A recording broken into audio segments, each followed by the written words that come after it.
Okay, we're on air. Welcome, everyone. Welcome to Talk No Jutsu Live, episode 15, with a very special guest today.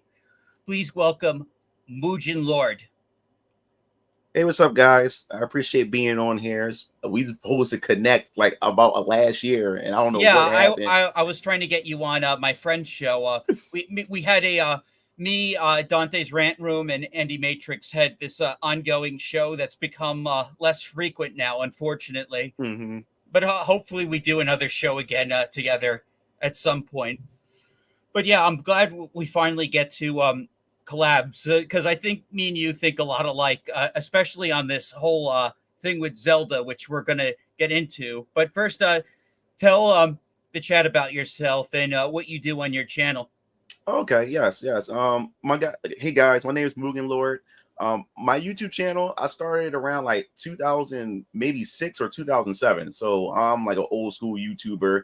I've been on the platform like on and off because I was doing college at the time. But my channel had focused on at the time Mugen. Mugen is a fighting game engine. It allows you to create your own fighting game, so you can get it put in your own characters, screen packs, music, you name it. And I was a Mugen content creator at the time, where I had a Mugen TV show where I highlight a lot of creators and developers of characters from Mugen. And I cultivated a big following until, I pretty much went to college, and then I eventually became a dad, and dropped out for a little bit, then went back and abandoned my channel for about a year or two. And then when I came back, the YouTube landscape had changed around like 2014. That was during like Gamergate and everything. And I pretty much lost my following. So I had to pretty much rebuild over again. I ended up branching out and became more of a video game YouTuber, cover a lot of news in the gaming industry. And then now you fast forward to the day, I just started covering a lot of culture war stuff on top of me covering gaming news. And that pretty much catapulted me into like a whole nother side of YouTube at this point. But yeah, and I'm also a 3D hentai animator, so I Oh, have my own community over there as well. I'm like the Mugen Lord over there. I got a lot of followers. I got clip stores, Patreons, and stuff for my animations and stories. And I'm also a comic book writer. I started my own comic book company about 3 years ago called Venus Orion Comics, which you see oh, back there, the nice. posters are my comic book characters that my artist had drew for me. So I launched my first comic book series in my shared comic book universe this winter. So you can stay tuned for that, for the announcement and the pre-order campaigns for the book, because the book is done. I paid it out of my Oh pocket. wow, So excellent. yeah, I love supporting independent comic book creators. That is fantastic, man. thanks. But yeah, that's pretty much it. That's pretty much it about it. Yep. Oh man, you're awesome. Yeah, like my I was like similar. Like, my channels existed for forever, but I didn't really do anything. I just uploaded I was originally I wanted to be a 3D modeler in the hmm gaming industry. That didn't take off. So I had a bunch of school projects on Right. this channel, some AMVs which I had to get rid of in order to get a partnership, which hmm is unfortunate because like they were fun to make, the Oh yeah, AMVs. definitely, because that was the meta, especially back then when I started YouTube around like 2006, 2007. That was the meta for YouTube. AMVs. AMVs took over YouTube, and that's when I believe when YouTube got the hammer down from the music industry, and that's when the whole thing of telling people to take down videos with music in it and stuff, and the whole AMV meta Yeah. just died. Yep, that's what started that whole thing. Yeah, it sucks. But hmm I luckily I archived all the stuff I removed from the channel. Hello, hi, Hyrule Legend. All right, welcome. Yeah, so let's get into some of our topics. Like I think particularly the big one was this whole like thing with let's see, is this the right one? Okay, so yeah. So this whole thing with John Del Araz. Yeah, So I was Della Rose. Yeah, John yeah, Della so Rose. my friend Leon from Words of Paradise, he criticized, he did a video calling out John's like opinions and tourism on Zelda, and then somehow got him on his Monday show, where hmm I watched part of that Monday show, and the guy just won't concede that he's wrong. that like, you know, he only cares about the political narrative and like pushing, like, you know, he doesn't care about all the pre-established lore that suggests Zelda is a powerful badass. No, yeah, yeah, most definitely. And plus, with Della Rose, I mean, I mean, me and him was going back and forth 'cause after I made my video, talking about Della Rose. Della Rose comes onto my YouTube channel and says, you know, for starters, he was saying that he's not even a YouTuber; he's more of a indie comic guy, and he just used his channel to pretty much promote his indie comics. But when you look on his page, I mean, all his stuff is culture war stuff. So the Yeah, dude is that's pretty much cool. he's essentially a grifter. And I think, and the reason why he's constantly doubling down on it because he's using this controversy to try to, you know, catapult his comic book stuff. He writes his own comics and everything. He's trying to sell his comics. So that's why he's Yeah. coming into the space grifting, hoping that controversy get more people to look at his work so they can buy his books. That's all this is about for this guy. Yeah. Yeah, so I want to go over like, so my friend Cult Classic Cage, you know, made a great comment under your comment about the portion of the anti-wokes are terminally online and obsessed with culture war and are so dead at just winning they have abandoned the principles they have just like those they hate. And like that's kind of one of the inspirations for my channel. I wanted to Mm-hmm. talk about culture stuff, but I, you know, I if that was where my channel was going to go. And but I also just wanted to have fun because I feel like, you know, like a bunch of like, you know, the bigger channels especially have just become so locked that they, Mm-hmm. you know, they forgot how to like, you know, be a nerd, just enjoy things. You Oh know, yeah. like so anyway, I have yeah, so Del Rose like is very like anti bounding into comics. You know, it just seems like, you know, all this is stems from like, you know, John F. Trent, the founder, moved on to Park Place, and since then, Mm-hmm. like, you know, bounding has become a little bit more like moderate, I guess, like, you know, Mm-hmm. and in how they talk about certain issues, particularly like LGBT stuff. Mm. And now he said that like he called them Disney shills Oh on Leon's show, which is just absolutely inaccurate. In no way are they shilling for Disney. exactly. Yeah, so like he's mad he didn't get a promotion. He's mad he didn't get like and so like he's making all this shit about bounding, like trying to slander them in favor of like the, you know, like you know, it's just clear he only cares about like politics. He doesn't care about like, you know, like the context and the Mm-hmm. substance of what we're actually talking about. You don't. That's the thing. That's what I'm trying to teach my viewers on my YouTube channel, that there's like a lot of these topics aren't so black and white. There's some nuance to it. You have to really dig deep, and you have to take a dive into it and look at all the very details that's there before just jumping the gun, calling something woke or the opposite and everything like that. And I want people to not be too reactionary. I know for since 2014 all the way to now that we've been getting hit with all this social politics stuff, especially coming from the woke side and everything, and everybody's a little antsy, everybody's a little bit frustrated and everything, but you still have to sit back and you have to analyze this stuff. And I've learned over the course of being on social media and being on YouTube that you have to do that, because you don't want to put out, especially when people go to your channel for information, people don't want to think for themselves nowadays. And that's what we gotten into with social media. Everybody's creating their own Yeah, echo chambers. You have all these content creators that people put on this pedestal, and a lot of people don't want to think for themselves. They want these people to think for them. And now we have a huge responsibility as content creators to make sure that we have the information correct and everything, because people are looking for you for the answers. I don't really want that responsibility, but I still take that under consideration. So I try everything at the best of my ability to make sure I get all the information correct, because I don't want to fearmonger people. That's not yeah, what my channel's about, and that's yeah. what's been I going want to on. give the correct information. I Yeah. want to like, you know, like Mm-hmm. if something like I'm critical of something, I'll put it out. If I'm like excited about something, I put it out. Like, you know, my video about like, you know, the Dead Rising, which is like, you know, I'm a huge Dead Rising fan. Like, you know, Mm-hmm. my all I'm saying is just because with Capcom's like, how they've handled like their Resident Evil remakes. I'm worried about how they're going to handle this Dead Rising remaster, because there is a lot of problematic content in just the first game alone. Oh, and I love it. Fantastic. Yeah, seriously, like, gotta, how they're gonna if the erotica score goes. Oh man, yeah, that's something to see. So I'm hesitant on that. I own multiple copies of the game, so. But yeah. Go ahead. No, it's okay. But yeah, I'm just agreeing with absolutely you're saying.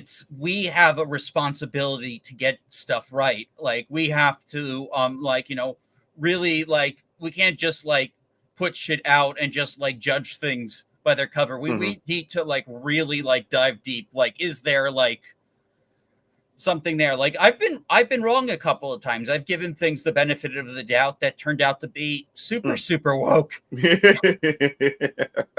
And like, but snafu. Oh yeah. So anyway, I'll just show before we move on from this topic, I guess. Unless you have that's not the thing I wanted to show. So yeah, I had something like I quoted John. Well, no, basically I said my opinion already. Oh, hi, Reich, Kitty. So yeah, moving on to the next topic. Well, I want to get into one of the big things that's really propelled my channel is talking about localization and the problems, the numerous problems with localization. And this kind of ties back to the whole Dead Rising thing. Like, like how this woman's still getting hired by companies. Yeah, the thing about localization for me, like, it's a big issue for a lot of people. I guess with me, since I've grown up, since I've been playing games since the very, very early 90s up into now. And that was something that I never thought about, localization. I just played the games. I enjoyed the games for what they are. It wasn't until the internet, social media, and where developers start actually communicating with gamers through social media, where people are starting to understand how a lot of the process work and everything like that. So now you have people digging in and trying to compare what the original localization is versus what the localization that we get here in the West, where people start to find discrepancy and stuff like that. Like I said, a lot of games I played in the past, like Xenogears, and the Final Fantasy series, there's a lot of games that had bad localization, but we didn't know any better because stuff didn't exist. And even I still have that mindset of, like, if you want to find problems, you're going to look for problems. And I don't look for bad localization. I just want to play the game. If the characters still appeal to me and I still enjoyed the game and I got the experience that I want to get, that I got out of it, then so be it. But we do have a new era where people look for that stuff and everything. Well, like back in the 90s, like, Nintendo, like, was fine putting like games with mature themes in Japan, but not having them come in, like, particularly in the Super Nintendo era. That's why Final Fantasy IV got so censored in the what, and then like got kind of uncensored when they came for the PlayStation 1. And I like both versions of the game. I mean, even with the rough, infamously rough translation, I still found the story pretty good, but I enjoyed my PS1 playthrough much more. Final Fantasy IV is like definitely one of my favorites, and it's what I really think of Final Fantasy. Final Fantasy IV is brutal because, like, my first, because, like, to get back to Final Fantasy IV, my first experience with Final Fantasy was Final Fantasy III. It's actually Final Fantasy VI, but it was called 3 here in the States. Yeah. My uncle had Final Fantasy 3, and it caught my interest, but I never played it. It wasn't until 7 came out. I had the demo disc that came with Tobo #1 on the PS1, and it came with a promotional Squaresoft disc. They had Final Fantasy 7 on it, Bushido Blade, Saga Frontier, and the alpha of Final Fantasy Tactics on that disc. Oh wow, that is a lot. Yeah, I still had that disc. It's a silver disc. They come with Tobal #1, and it came with a playable demo of Final Fantasy VII. And in the playable demo, you play the bombing mission, and you have Aerith and Barrett in your party with the Leviathan summon. But you don't fight the Scorpion Sentinel in that demo or whatever. But anyway, after I played 7, enjoyed 7 when it launched, I was so much of a fiend. Like I wanted to get more into Final Fantasy. So once I played through 8 and 9, I went back looking for some of the older Final Fantasies, and then Final Fantasy Chronicles came out, which was an HD remaster of Chrono Trigger and Final Fantasy 4. Yeah, Final that's Fantasy the 4. one I got. Yeah, exactly. So when I played that one, I said, "Oh man," I said, it's a real old Final Fantasy game." But oh my god, the characters, people were dying left and right in that damn game. I said, "Yo, for this game to be old and the sprites like chibi characters, this game is so brutal." And the storyline was like just like a chef's kiss. And it also introduced me to the crystals, because when Final Fantasy 9 came out, it was the advertisement was stating the crystals are back. I said, "What do you mean the crystals are back? I don't know. I didn't know anything about the crystals." So this is the first time being introduced to crystals from me in 9. So when I played 4, it also have the opening like battle theme that 9 had. When it opens up, the battle theme opens up, and I was like, "Wait a minute, you got airships like 9." I said, "I see some similarities, but I seen the crystals." I said, "Oh, that's what you mean the crystals are back." The older Final Fantasies revolved around a lot of the crystals in their stories and stuff like that. I said, "Oh, Yeah. it all makes sense." But yeah, 4, I love it. I love 4. Yeah, 4 is great. Mm-hmm. Yeah, like I really enjoyed. Did you play FF16? I have 16. I'm at the end. It took me. I got it at launch, and I've been dragging my feet. I'm not really like 16. It's kind of like a hard pill for me to swallow. For the fact is that they went more of the action rather than the I know. RPG and stuff like that. And then it's a character action game. It's no longer you have party members, class systems, RPG elements like elemental weaknesses and stuff. Yeah, So I'd say it's more of a character action game than an RPG, but the story feels and the characters. Now the story is the story is why the reason why I'm still playing it. I'm getting through it. The only reason I'm getting through it is because of the story. Like Clive and the rest of the characters are actually well written, and I do love the story that's being told. So I'm at the very end of the game. I'm going to finally get around to beating it. I think that the main thing I really don't like the most is the icon battles. They're like just you don't like the icon battles? No, they last too long. They last too long for, and most of it just cut. It's like I do agree. Like the boss fights can be very long. Yeah, especially at the fight. It was tight. I think it was Titan. That Titan. Oh fight, the Titan fight is insane. Like that extra third phase. Yeah, like every time I thought it was over, a new health bar would come up, and now I'm fighting the whole fight. And the icon the icon fights feel like button mashers. I don't think I just press buttons and it works. I'm just pressing. I'm just mashing and mashing, and then bam, it's done. And it just lasts too long. If it was a little bit shorter, I wouldn't mind. But that Titan fight, and I was already tired as it was when I was playing. I wanted to go to bed, and I said, "No, I have to finish this." And it just lasted too long. So okay, then you probably shouldn't get the DLC chapters. Oh no, I'm done. Once I finish the game, I'm not bothering the DLC. I'm just one and done it, and I'm out of there. Oh yeah, so I hope you enjoy. I'm not going to spoil the end. Mm-hmm. Yeah. So so anyway, we were talking about localization, and so like there's been like a couple like Nintendo especially, like, you know, with I know people are more going to think about like, you know, the Paper Mario and whether or not Vivian was trans in the original versus not. I know like that's what, but really like what really pissed me off with Nintendo was Fire Emblem Engage. I got Engaged. I bought it still in the plastic. I bought it day one and still haven't opened it yet. So what, the localization is bad? Well, yeah, like they basically like all the they basically made all the romantic routes platonic, and I think they did it because of like ages of certain characters, and I don't know, and that's really my big.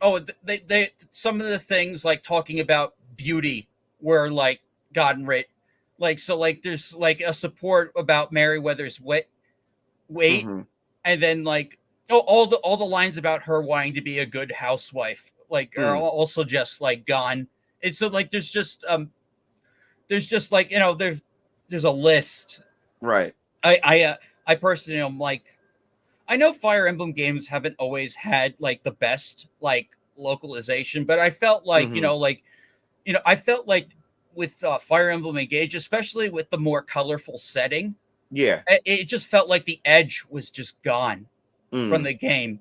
And that sucks because I really wanted to like just have Ike in a main Fire Emblem game again because he's Hmm. like my favorite character. I Yeah, yeah. My first Fire Emblem game was it Path of Radiance, and then My Radiant. favorite game. Yeah, and then the Wii was Radiant Radiant Dawn. Dawn, this the Yeah, yeah, sequel, which is harder and kind of like very choppy, but I don't know. Some people like that game more. I think. I yeah. mean, I it never. was definitely It's very brutal. ambitious. Yeah, it was a brutal game. I never finished it, but I had both of those games, and I enjoyed it for what it was. But I never played any of the other Fire Emblem games after that. Especially once it started going to the DS, 3DS, and stuff. I'm not really a mobile or handheld guy, Yeah. so once it went to the mobile stuff, I just ignored the series and Well, stuff. But then when I started realizing that you're able to have relationships with characters, I'm not really into the relationship sims when they add those to JRPGs well, because that's yeah, a that's what got Fire Emblem hmm like the I don't know if you call it Tim, but that's what got Awakening to sell and kind of put the yeah, series on the mainstream because Fire Emblem games did not really sell well yeah, up yeah. till that point. But definitely, like older Fire Emblems are more serious. Serious. I was a Nintendo 3DS ambassador, so I got Hmm. a port of an emulation of the Sacred Stones from Right. Nintendo, and that's definitely a more serious game. Yeah, because that's the thing. Like even with the Persona series, that has a lot of the sim stuff, like going to school and got building relationships. I never liked those mechanics in RPGs. I just want to play the game. I Yeah. want to just get into the stuff. That's Yeah. why So Fire Emblem, I just ignored the series so after the they went that support route. things like like they mostly just affect how well you did in battle in like Hmm. older games and give you those support conversations, but then like the romance mechanic was big in Hmm. Awakening, which I never finished, Hmm. just because like it was like I don't know, probably the difficulty I started. Also like the 3DS Fire Emblem games are also like very online. They have a lot of online integration, which is kind of like mute now that the Oh, really? I yeah, didn't know yeah, that. now that the 3DS like store is gone, so like a bunch of the DLC you can't even Hmm. get anymore. Like Fate's like the true ending is now like gone because you can't get the DLC. Oh, wow. Yeah, like so that third path, which was like another game entirely. Mm. But yeah, Three Houses though. Three Houses was great. It broke a lot of Fire Emblem traditions, but it was definitely one of the more like gritty war stories that I really liked from like Path of Radiance. I love Hmm. how Path of Radiance starts out like very bright and Hmm. almost like a normal Nintendo game almost, and then it just spirals into this like once the war starts and then after Grail dies, it's just like, oh my god, like this isn't like a normal Nintendo game. Hmm. Like this is like I love that. Yeah, So yeah. yeah, definitely got to stream that for the channel one of these days. That and Three Houses because I never beat all the paths. Oh, wow. Yeah, I never got the three houses. My brother Keo had got the three houses. He loved the hell out of that game. But I Three do want to Houses jump is into. great, especially like the discourse because depending on which path and which characters you like, like Hmm. there's like, do you support Edelgard or do you not support Edelgard? I personally think Edelgard is never mind. Can't so, well, a person who begins with the letter H, but that's my opinion on Edelgard. But yeah, so let's see what else. Oh, this big thing I want to show you right. Hmm. Oh, I also realized I have not been screen sharing a bunch of the stuff up until now. So I'll be more careful. Like, oh, Oh no, let's see. I'm enjoying the conversation. I had no idea that she was trying to screen share. Oh, I actually I just forgot. Like, Oh, I okay. just I forgot to screen share. I had some tabs up, but they're kind of like helping me for organization. But Mm-hmm. yeah, so I did a video on this, and I think it's absolutely great that this happened. So an investor was confirmed to have brought up Sweet Baby Inc. At a shareholder meeting for Square Enix. Mm-hmm. Yeah, and so basically, Takashi Kiryu kind of dodged the question, didn't say whether or not they're going to keep doing Sweet Baby or not. He Right. kind of just like, dodged the question. But I think like the fact that it was brought up at all is a good sign, and will hopefully like, because if some of the people that are funding this company are like pushing back, then maybe that'll help like Square Enix kind of like dial back some of Yeah. their like the choices they've been making, which you know not all of it. Like there's this Yuri horror game Mm-hmm. called Little Goody Two Shoes, Right. and so like like they tried to, when the Square Enix marketing tried to mark like said like, oh, here's the developers, we talk about queer representation, and then it got like ripped by Scratch Point, when really all they could have said is like, here's a Yuri horror game. Mm-hmm. Anime fans would have flocked to it. Yeah. And apparently it's got good reviews. I want to check out the game at some point. Yeah. Wait, what Riot Kitty says, I would like to play Engage myself, but not with the localization. Funny enough, only romance, not censored, where with Alair 17 was dating an older middle-aged adult, apparently. Oh, for Engage? Well, I know like you can date like a middle-aged guy as a romance route in Three Houses, which is like weird, but yeah, there's an option to change the language from English to Japanese. I know, but like that's the thing. A lot of people don't know Japanese. Like I want to Mm-hmm. learn Japanese. Yeah, Mujin, I'm definitely gonna take up some Japanese after I'm finished this comic book campaign and after the winter's done, I'm definitely gonna start take some Japanese actual courses and stuff like that and actually learn the language. That's something I want to do. But with this right here, the Square Enix thing with Sweet Baby Inc. Yes, this definitely is a good thing. And what I was saying to my audience too, like in order to combat like Sweet Baby Inc., Black Girl Gamers, and all these other consulting groups, is we have to make their name so much like poison to where studios don't want to associate themselves with them, I touch them at agree. all. That's how Yeah, you that's how you get them. That's how you get them. We're like, you know what? You guys are fired. You guys are poison. I don't want our company name anywhere in the same vicinity as you guys. And that's how you attack. That's how you attack them. yeah. So I was getting ripped in Cabrutus's Discord for saying that I'm getting Alan Wake to physical, but I'm certainly not getting it because Sweet Baby Inc. was a part of it. No, I'm Mhm. getting it because I like Alan Wake, Yeah, and yeah.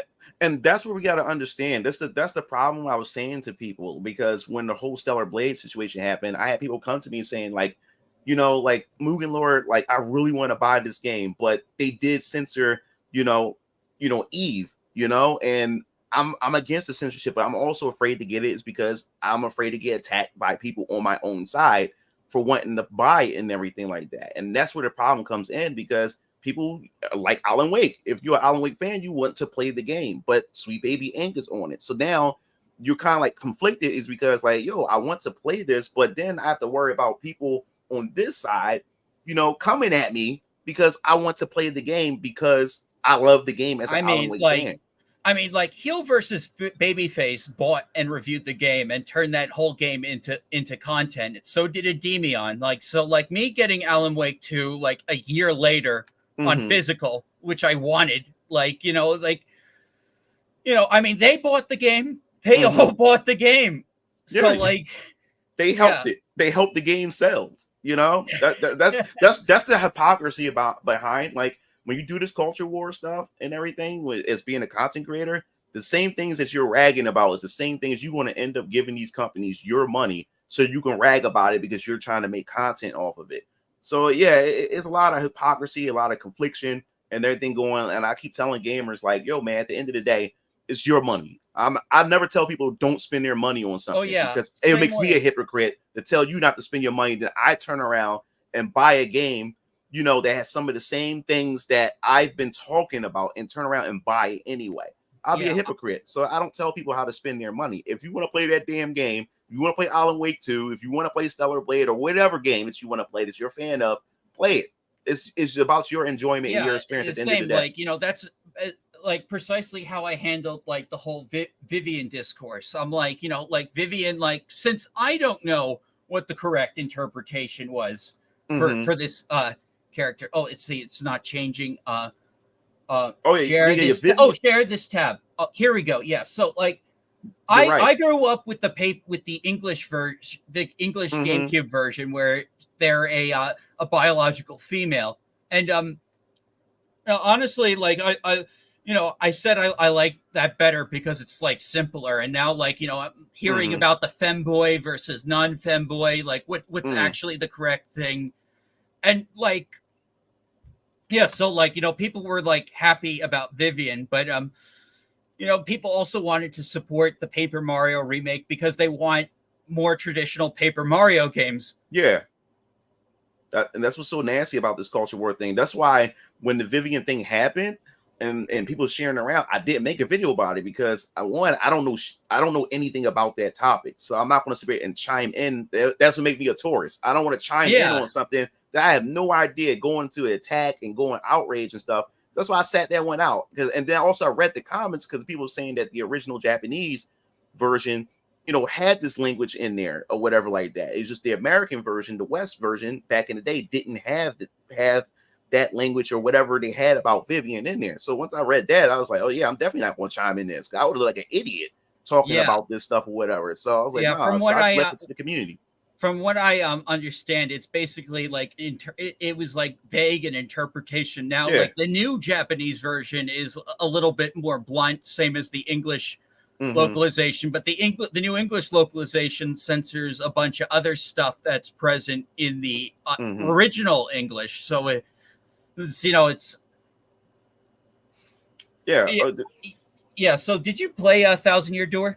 No, my little sister had the original on GameCube. I had the 64 version when it came out on Oh yeah, Nintendo I'm 64. actually currently streaming that right now. Oh, awesome. I used to rent that game from Blockbuster, but never finished. Got stuck in the Ghost Forest, so I loaded someone else's save file from Blockbuster who had completed that portion of the game. Oh, okay. Yeah, because I had got the game because I was in because when that came out, I believe I was in eighth or yeah, I think I was in eighth grade when it came out, I was seventh in or like eighth. first grade. Yeah, I was like in seventh or eighth when it came out, and my dad, my mom and dad told me if I get honor roll, they'll just buy it for me when it come out on day one launch. So and report cards came out, it was right there at that time. So I already knew at that point I had like honor roll, and I gave my report card to my parents and everything, and then they already had it. They already had the game already ready because they knew that I just aced my grades and everything. So man, when my parents gave me the game, I ran straight to my room, popped that in, and had a good time with Paper Mario 64. But when it came to the Thousand Year Door, I don't know why I never picked it up. But my little sister, she got a game because we all had GameCubes. I had a GameCube, my brother had a GameCube, and my sister had a GameCube. So my sister ended up getting the Thousand Years Door, and she enjoyed every bit of it. But yeah, when it came to this topic, I was like, you know what, I have I have no knowledge on this, and I'm not going to weigh in on this because people wanted me to talk about it, and I was like, no, I'm not going to make a video about this. Yeah, I, that's the other thing. Like I don't, and I might have been guilty about this once or twice. Like just like getting into a topic that I don't know mm-hmm. anything about. Oh, hang on, my model Mm-hmm. froze. Yeah, Oh, it's okay. I no, Vtuber Studio just crashed actually. It's okay. Yeah, so I'm just gonna boot that up. Yeah, so it so yeah, that was a thing. That was a thing. Now I want to get back to one of the other tabs I had to talk about. A game I'm looking forward to. Okay. Sorry. No, it's okay. Oh, this like part of it is like frozen. Ugh. I might have to close.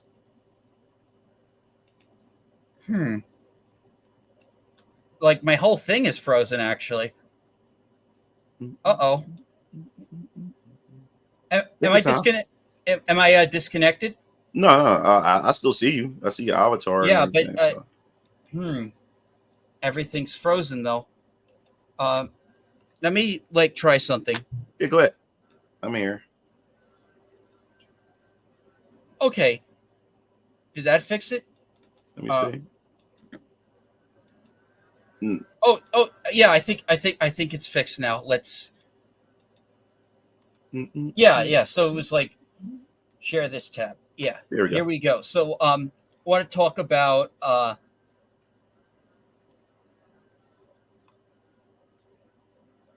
no, let's see. They had Visions of Mana.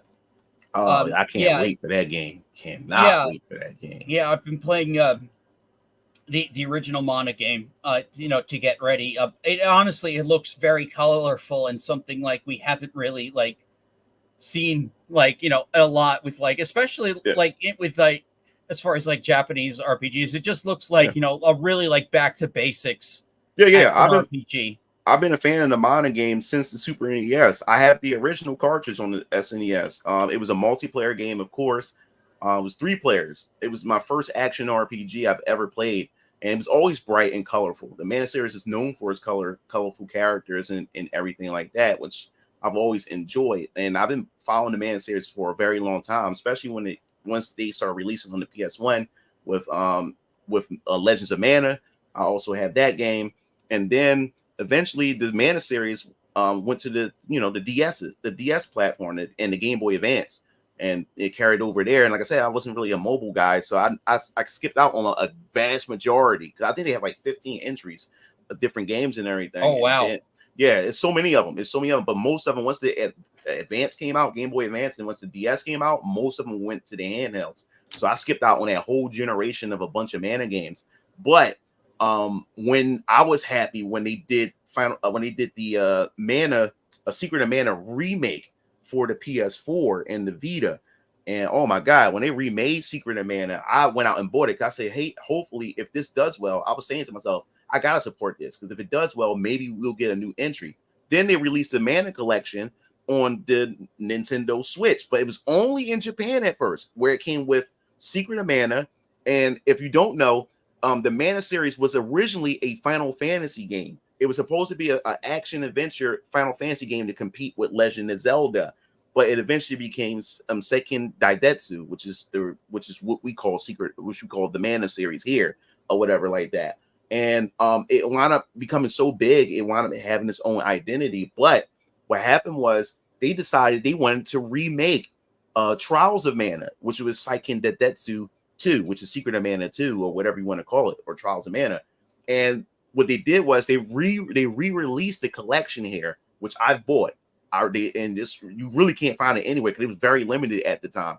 And I bought the Mana collection, so it comes with all 3 Mana games of that time of the 90s. Yeah, that's the version of Final Fantasy Adventure I'm Yeah, currently playing. yeah, yup. And I got the collection, and then on right after that, at the Nintendo Direct, right when they announced their collection, they announced Trials of Mana remake for the Switch and the Yeah, I think PS4. that's cool that they translated this game we didn't get, and they Mhm. alongside Yep. bringing like I think like both versions. I It, support that. yeah. And because of our support, and I kept saying on my channel, I said, guys, this is your chance. If we support this game, I guarantee you we'll get a new Mana game. And lo and behold, Visions of Mana. This is where we at now. This is where we at. I'm looking forward to this game. I'm gonna get it on the Xbox. This is the first Mana game that's coming to Xbox, so I'm gonna get it for my Xbox console. Oh, nice. So I can support because I try to get as many JRPGs as possible on the Xbox because Yeah, I get the logic behind that. That's good. yeah. So I'm gonna get it on my Xbox instead of my PS5 and Switch. I'm gonna just get it for the Xbox instead and support it on that platform. But I'm looking forward to this. This is back to basics, and also the developer and it was saying that no, we're going to get away from the Western audience. We're going to get away from it, and this is purely Japanese, and that's why I love the Mana series. It's Yeah, purely like I've been Japanese. looking at the trailer. It looks like it doesn't like look like a lot of those tacked on things they had in like the Final Fantasy Rebirth that feel like they're just there to make journalists happy. Yeah, Like it looks Yeah, and I'm really digging like a lot of the character designs, especially this one girl who's like really like dressed in this very sexy outfit. Yeah, yeah, I, yeah. And also to the thing they also got me mad, we do got some tourists because a lot of people was in that conversation saying like they're not gonna, buy Vision of Mana because it's woke because the male protagonist look androgynous. And I was like, dude, that's like every dude, Japanese like exactly. hero. I'm like, dude, did you not play any of the Mana games before? All the male characters had an androgynous look to them, especially a lot of the classic Japanese RPGs back in the day. A lot of the males had an androgynous look to them. But this is tradition for the Mana series. What are you guys what are you talking about, dudes? Like, y'all don't know what you're talking about. You're just calling stuff woke and don't even understand the Yeah, history of this series at all. yeah, yeah. I mean, I'm a complete tourist to this series, just coming over from Final Fantasy, and I think this. Welcome though, welcome. You embracing it. You wanted to know more about it. That's how it's supposed to be. You just go in there and just be open to this world of the Mana series, man. Like, you're gonna be in for a treat. I mean, like I said, I grew up playing the earlier titles, and the earlier titles was definitely fun because they were multiplayer. You were able to play with 3 other friends on the locally together, and you go through the story together and everything. But the fact is that Vision Mana is adding that class, has a class system too. I love me some class systems where you're just able to just switch Yeah, your it class and looks like play a really style for good characters. class system too. Like Mm-hmm. they and like every class has a different outfit. That Yep. I'm looking forward to this. Like, I'm really hyped about this, and I'm love the fact is that because traditionally most of the Mana games back in the day, traditionally, especially the earlier ones, you normally had 3 main protagonists throughout the entire game, and then as later games started coming, they started adding more protagonists that you're able to switch and choose from. And I like that this also has extra party members besides your traditional three characters. So it's gonna be a lot of customization and play styles to wrap yourself around when it comes to this. So I'm looking forward to this game, man. yeah, I hope it does well. I Same. already have my I'm gonna get a PS5 copy Mm-hmm. pre-ordered. Yep, I'm Um, looking forward to this. yeah. Definitely.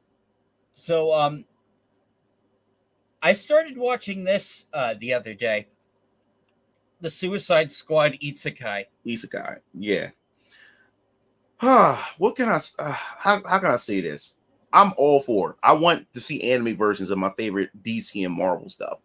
I think the problem with when sometimes Japanese studios get their hands on like Marvel and DC stuff, they make it too Japanese and they lose some of what Marvel and DC is. Like, I would like to see a Suicide Squad anime, but I don't want to see an isekai. I don't want to see an isekai version of it. I just want to see my Joker, my Harley Quinn, and them, in a more of a DC, like more like a vibe, but with an anime flair to it. So this doesn't really pull me in the whole isekai aspect of it. I would rather just do a Suicide Squad. It's just an anime. I would rather them do that. Because back in the day, Batman had an anime. It was on DVD, and I remember it's like 5 different Batman stories. And I always wanted a Batman anime, but I could not get into it. Is Yeah, because it had all these different. It was just too Japanese. The way they drew Batman up, and some of the stories it was less Batman and was just more yeah, Japanese it's anime. definitely meta. So Yeah. according to this Reddit thread, apparently the author of ReZero is writing the Mhm. anime, and Clayface even says the word Isekai. Like he's like, "Oh, we're in an Isekai." So like, there's a lot of meta, and also they made Deadshot say we're some kind of Suicide Squad. I'm like, oh my god, the memes. But I'm gonna keep my eyes open on this. I'm gonna see Yeah, how well it does. But I would love for them to just give me just Marvel and DC, but just with an anime flair. I don't yeah. need all the extra I stuff. like how they're doing Harley. Like, she's very feminine. She's very Hmm. like athletic, and the Joker with few scenes he's in. It's definitely like a very like different take. They definitely got like the sadistic part of Joker's Yeah. character. He looks. Yeah, he's apparently they got some big Japanese voice actors for this thing. So there's currently, I don't think there is a dub currently. So like Hmm. it's all subbed on Max, which I had to Okay. resubscribe for House of the Dragon. Hmm. So Yeah. So Yeah. anyway, like I watched it. I don't like it, and like it's not like super like it's not woke at all. And Hmm. they're even doing some cool isekai things where like apparently the people in this world, like the DC characters, get their powers enhanced. Like Right. Clayface can now manipulate all clay in Mm. this world. And so apparently like some of the villains they're fighting are like the the task force sent like ahead of them. So like their Hmm. powers are all going to be enhanced. Oh wow. Yeah. So that it's interesting. So like if this is a one and done thing, or if there's like if they're going to build off this, I definitely I'm sure Warner is going to be looking to see like Oh if this yeah. is the route they should take DC. I think it'd be great for the Oh yeah. brand 'Cause personally. yeah, well, Marvel and DC, especially Marvel, was specifically saying that they want to have a lot of their properties go over to have the Japanese studios handle a lot of them. And now what I'm starting to think about too is that the reason why there's probably no English dub for this is for the fact is that when they do these type of like things with Marvel and DC, this is more so for the Japanese audience. It's not really for us. It's for them to try to get them to buy into the DC. Because why I say that is because remember Marvel had a project back a couple years ago, I think like 2010, maybe like 2011, where they had the Iron Man anime, they had the X-Men anime, they had And the Black Wolverine anime. Widow. Black Widow. My favorite one of all of them was the Black Widow and Punisher. Yes, Oh my yes. Oh, god, I dude, rented that movie from dude, I like got that on Redbox. Blu-ray. It is Oh, so good. geez, dude, that was out of all of them, that was my favorite one. The rest of them was okay. They weren't really because, like I said, they felt less like Marvel and felt more anime. They just do a lot of anime things in there, and people don't go to watch, to see Marvel just to get a lot of anime. They still want to have that Marvel feel to it, and they kind of like dropped the ball. But that campaign wasn't really for our audience. It wasn't for the West. They was doing that more so to cater to the Japanese side to get Japanese audience into the property. So that's what I think they were probably doing with the Suicide Squad. Probably that's probably why you don't got a dub is because it's more so meant for them, for the Japanese side to get them into DC property. That's what I'm thinking. Yeah. It also didn't get like pushed. Like I had to actively search for it. Yeah, and that's another thing. Like that's why it failed because Spider-Man Spider-Man and Hulk was supposed to get animes, but the whole initiative that they had for the X-Men didn't do too well. Blade was good too. I forgot about Blade. Blade was good. I There's a enjoyed Blade Blade. anime. Yeah, yeah. There's a Blade anime. That was the first anime of all of them. The first one that came out was Blade, or no, it was Iron Man then Blade. Blade is actually pretty good. Blade, and I loved it. Like I said, the Punisher and Black Widow. Those were good. The other ones were okay. They weren't really that good. They were okay, but I see where they were going. I love the designs of the characters. It's just like I said, it felt more like anime rather than Marvel, that Marvel feel. So and another problem was they didn't push it. They didn't push any of it. And that's why those initiatives that they had with Marvel, it didn't work. That's why we never got Spider-Man anime and we never got a Hulk. So if they're not pushing the Suicide Squad like that, and you had to go search for it, I can see this failing. Like, and they'll probably never attempt something like this. For some reason, I don't know why they don't promote this stuff and really push it out there. Yeah, so like it's gonna be up to like the fans to like really like push Yeah. it forward, which is kind of like hard, like Mm-hmm. and like, but yeah, like but hopefully like they do. Like it's 10 episodes. They've only released 3 so far. I watched the first 3. It's pretty cool. I like the party makeup. Mm-hmm. And I've always been a big Clayface fan. So Oh yeah, yeah, Clayface. he's great in this. Like he's he's like the genre savvy, self-aware. Mm-hmm. Oh, it's Yeah, Clayface was especially growing up watching the animated series back in the day. He was such a tragic character. oh yeah, Yeah, yeah, absolutely. Like he was yeah. scary. He was scary. I like Yeah, I no, he love was that. scary. He was scary because I used to have nightmares as a kid with Clayface, the Clayface episode when Daggett had drowned him in the clay, and and when they found Hagen inside the car, his homie found him in the car and he would go touch his back, his whole body was filled with clay, and then the scary music would come on, and then when Hagen wakes up, he looks in the mirror he don't look human no more, and he yells, and then it says to be continued, and as the screen turns black, his eyes are still glowing as it's going off as the to be continued. Yo, that used to give me nightmares as a kid. And then when Batman finally encounters Clayface at the end, because it was a two-parter episode. Yeah. So at the end, when Batman defeats Clayface, the way Clayface, he defeats him is yeah. And then at the end, when his homie, because when they went to the hospital, his body breaks up, and everybody thought it was the end of Clayface. So as his homie is coming out of the hospital, and he said, "Man, I'm going to miss you. I'm going to miss you so much, Hagen." And then you see this woman walk by, and you see his homie walk past the woman, and then the woman turns around and start laughing. It was him. It was Clayface. He was the woman. And as he's laughing, then the feminine voice turns disappears, and then Hagen's voice, Clayface's voice, comes through, and her eyes turns yellow, and the screen goes off. Man, that used to freak me out as a kid. Like, he was a tragic character, and he was scary, a very scary character.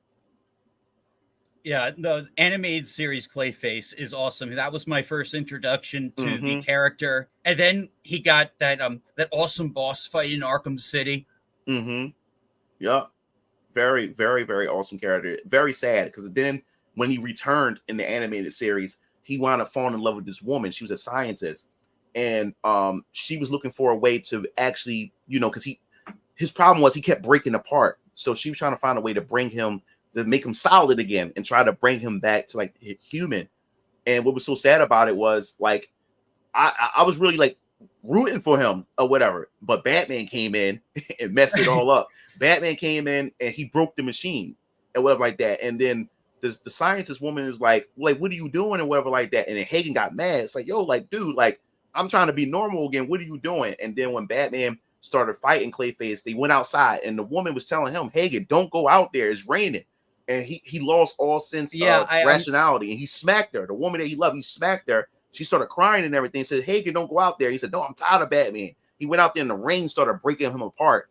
And then when Hagen tried to hit him, he falls over the cliff. And then Batman started feeling bad, tried to grab Hagen, but the water from the rain broke him off, and then he fell into the ocean, and then he just dissipated. Oh, man. He's a tragic character. He's a tragic character. Yeah, break. Definitely a great character. And then he returned much later, and Tim Drake ends up falling in love with this young girl that was his age.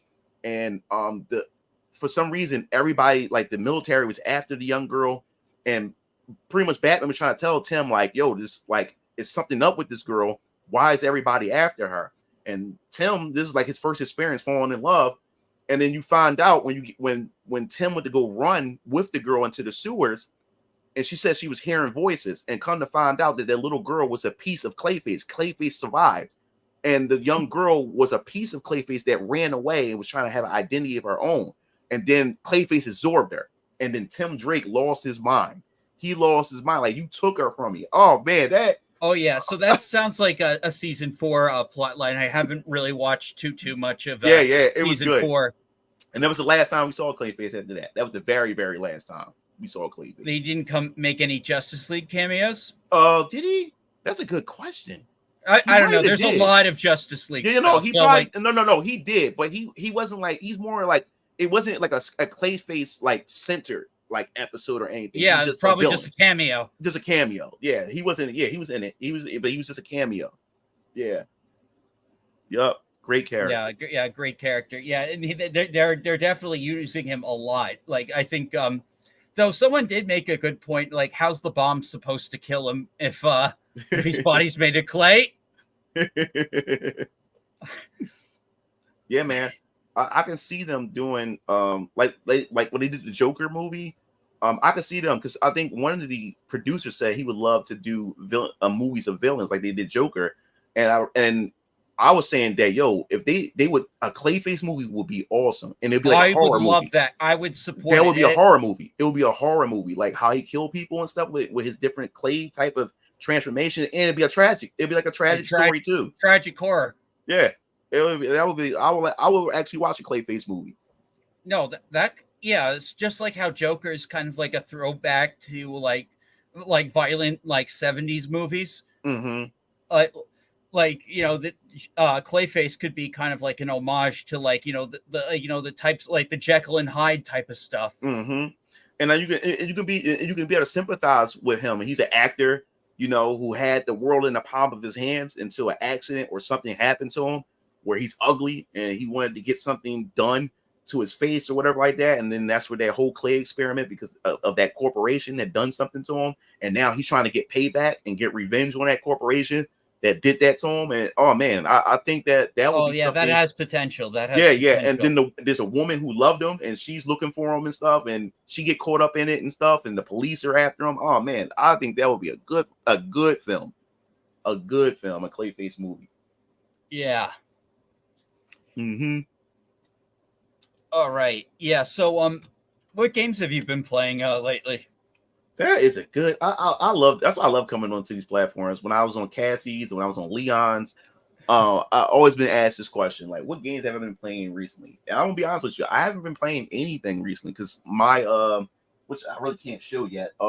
My test copy of my comic book, it just came in from the printing company to show, so I can be able to see what my book looked like and everything before I go to this launch and stuff. So I've been spending the whole time for the past couple of months just working and focusing, talking with my artists on my comic book. So I kind of put a lot of things on the video games on the side. Like the most recent was Stellar Blade. And I only played it for a week, and then once things started ramping up with my comics and stuff, I kind of sat it down. Yeah, so I understand. Like you mm-hmm. get busy, and then you have to put down a game. Yeah, but like if you was to ask me like what games I'm currently playing or plan on playing, yeah, I once I get this comic book stuff settled down this summer, I'm gonna go back, finish Stellar Blade, because I was at the end of Stellar Blade. I gotta go back and finish Stellar Blade, then go hunt down and finish Final Fantasy 16. And then I have a bunch of other games still in the plastic. Euden Chronicles, 100 Heroes. I still didn't open that yet. I got Yakuza Like a Dragon and Infinite Wealth for the Xbox Series X, still in the plastic. I bought that day one, never opened it. I got to go back and finish Grand Blue Fantasy Relink. I got to finish that game. I got Unicorn Overlord that's still in the plastic. I do too. I need to really crack that.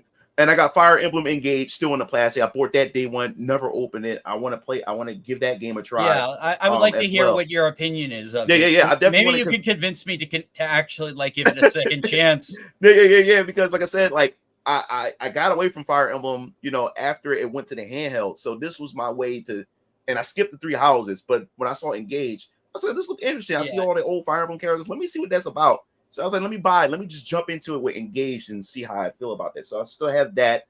I still have the Kirby Nintendo Switch game, that came out like 3, maybe 4 years ago. I started that, never finished. Yeah, though. I still in the plastic. I got Triangle Strategy that I still never opened. I got Legend of Zelda, the Link's Awakening remake. I bought that day one, still in the plastic. And now that the Zelda is coming, the Zelda game is coming out. I have to play that. I have to play that. It's in the same art style as the remake. Yeah. So that's another thing that's going to get me to jump into it. And I forgot, I bought the Legend of Zelda Tears of the Kingdom. I bought that and only played the opening, and I sat it down for a second. I don't know why I sat it down. So I got to get back to that game. I got too many games. I got a whole backlog. Oh yeah, I have a whole backlog. My backlog. Oh my god, like my backlog is so like, I mean, like there's tons of games. Like so, like if there was ever like an industry crash and like the amount of games being made, just I'd have plenty to still play. Exactly. Same here. I got too many games. The other one, the Kena for PS5, Kena, the Bridge of Spirits or something like that. I got that. Still in the plastic, deluxe edition. And was it the World Ends With You? Neo, The World Ends With You for the PS4. I got that. And I also got the Ys game.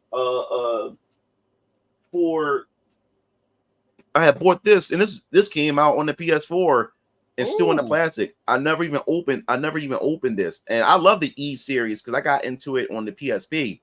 And like I said, I don't do handheld games, but Ys had got me so addicted. I ended up playing all the way through on the PSP, and then bought Ys 8 on Nintendo Switch, and then this one was on Vita, I believe, and they decided to release it on PS4. Yeah. So what are they up to? 11? 10. They on 10. I believe it is. Yeah, 10. They on 10 now. And that's about to come out. It's about to drop pretty soon. In the States, West Side, and everything. But yeah, dude, I got too many games. I don't even know where to even like begin. And most of them are JRPGs. Most of them are JRPGs. Like I grew up on the genre. I love that genre. And then second will be fighting games. But JRPGs, I love the hell out of JRPGs. Yeah, I was more like action, like adventure games like Zelda and first person shooters. But then as I got older, I became more like JRPG. Yeah, man. I love JRPGs. Like Square Enix. I made a video recently, like about 2 weeks ago. No, not 2 weeks ago. I mean 2 years ago. Square Enix. I don't know what the hell they were doing, and they even had to admit this themselves. Another reason why a lot of Square like RPGs never get lifted off the ground as far as success is concerned, because these guys have a bad strategy of market cannibalism, where they're just throwing out a bunch of JRPGs. Sometimes 2 weeks apart, or sometimes a month apart from each other. They don't even give it space to breathe. Because 2 years ago, we had a crazy window from Square Enix. We had what was it? We had Field Chronicles. Well, the first a Lava Live remake came out first. Lava Live remake came out 2 years ago during the summer. That was around like July, I believe. And then September, Valkyrie Elysium had released. And then at the Valkyrie Elysium, maybe 2 weeks later, not Star Ocean Divine Force, my fault. Field Chronicles dropped like 2 weeks later. And then at the Field Chronicles, about another 2 weeks, Star Ocean Divine Force came out. You had all these RPGs from the same company within the same window. It was some of these games were bound to fail because of that. But I enjoyed all of them except for Elysium. I didn't even bother that because it didn't appeal to me. But then when the demo came out, I tried the demo. I said, yeah, this definitely doesn't appeal to me. But the other games, enjoyed every last one of them. And Star Ocean Divine Force that was my game of the year for that year. I think it was 2022. Really, really good. But yeah, a lot of RPGs, man. Yeah. So I think it is good that they are like changing their strategy as far as like game making, like because we've seen this like with Disney, like releasing too much, it can like make your products worse. Yeah, too much because right now gaming is a luxury today. The gaming is getting more and more expensive. I'm talking about like console games. I mean, if you into the indie games, then sure, but most people are into the console space and into a lot of the AAA games. And games are like $70 and everything. These games are getting expensive. Ridiculous. Like what Ubisoft is charging for like their newer games, like Shadows and the Star Wars. It's like ridiculous. Yeah. So gaming are getting expensive, and on top of that, the economy is not that great. You know what I'm saying? Yep. Inflation is through the roof and stuff. So a lot of people got to pick and choose. Like, should I buy a game where I'll pay these damn bills? So people got to make a lot of tough decisions. But luckily, I thank God, I was blessed to be able to work for myself and make a lot of money and stuff like that. So I'm able to buy every game that dropped. I'm able to buy, but the problem is I'm not playing them. They just in the plastic. That's how I'm doing. I've just been buying games recently. As soon as they release the games that I want, I just buy them. Never even open them because I hadn't finished the previous game. So then my backlog keep piling. Yeah, I just have a big backlog with my Steam library. Most of the physical copies I at least play at least once and then maybe finish. And bro, I never even mentioned my Steam library. I forgot all about my Steam. Bro, I forgot about Steam. So you said Steam. I said, oh shit, this is Steam. I forgot about Steam. Dude, I was buying Steam games and not even install them. I was just buying them and just leaving them there. Just leaving them there. I'm the same way. So yeah, I got a lot of Steam games that I bought, caught good deals on them. I said, yo, I have to play this game. I have to buy this game. Bought them and said, I'll get to it after I finish this game. And they're just still sitting there. I forgot. Soon you mentioned Steam, like, oh shit, yeah, there is a Steam collection I got that I have yet to play. And then it's not counting my VR collection. I got VR. I got the MetaQuest 3, MetaQuest 2, and I also had the MetaQuest Rift S, which is the first one. So I got 3 VR headsets. But yeah, I bought the MetaQuest 3 last year. It came out October of last year, and still haven't even opened it out the box and I bought a bunch of VR games, Yeah. and still have yet to Yeah, install or I play any tried of them. getting into VR, especially like when I was doing VR chat. Mm-hmm. I actually commissioned a Rinakumura model Uh-huh. with a glow with an actual sword that glows when you Oh wow. blue when you pull it out of the sheath. But I could only do it like with a full VR headset, so I couldn't play outside of VR because of Right. how. So I got it, and I just get nauseous with the VR headset. Yeah. I Well, can't do it. yeah. This is the thing.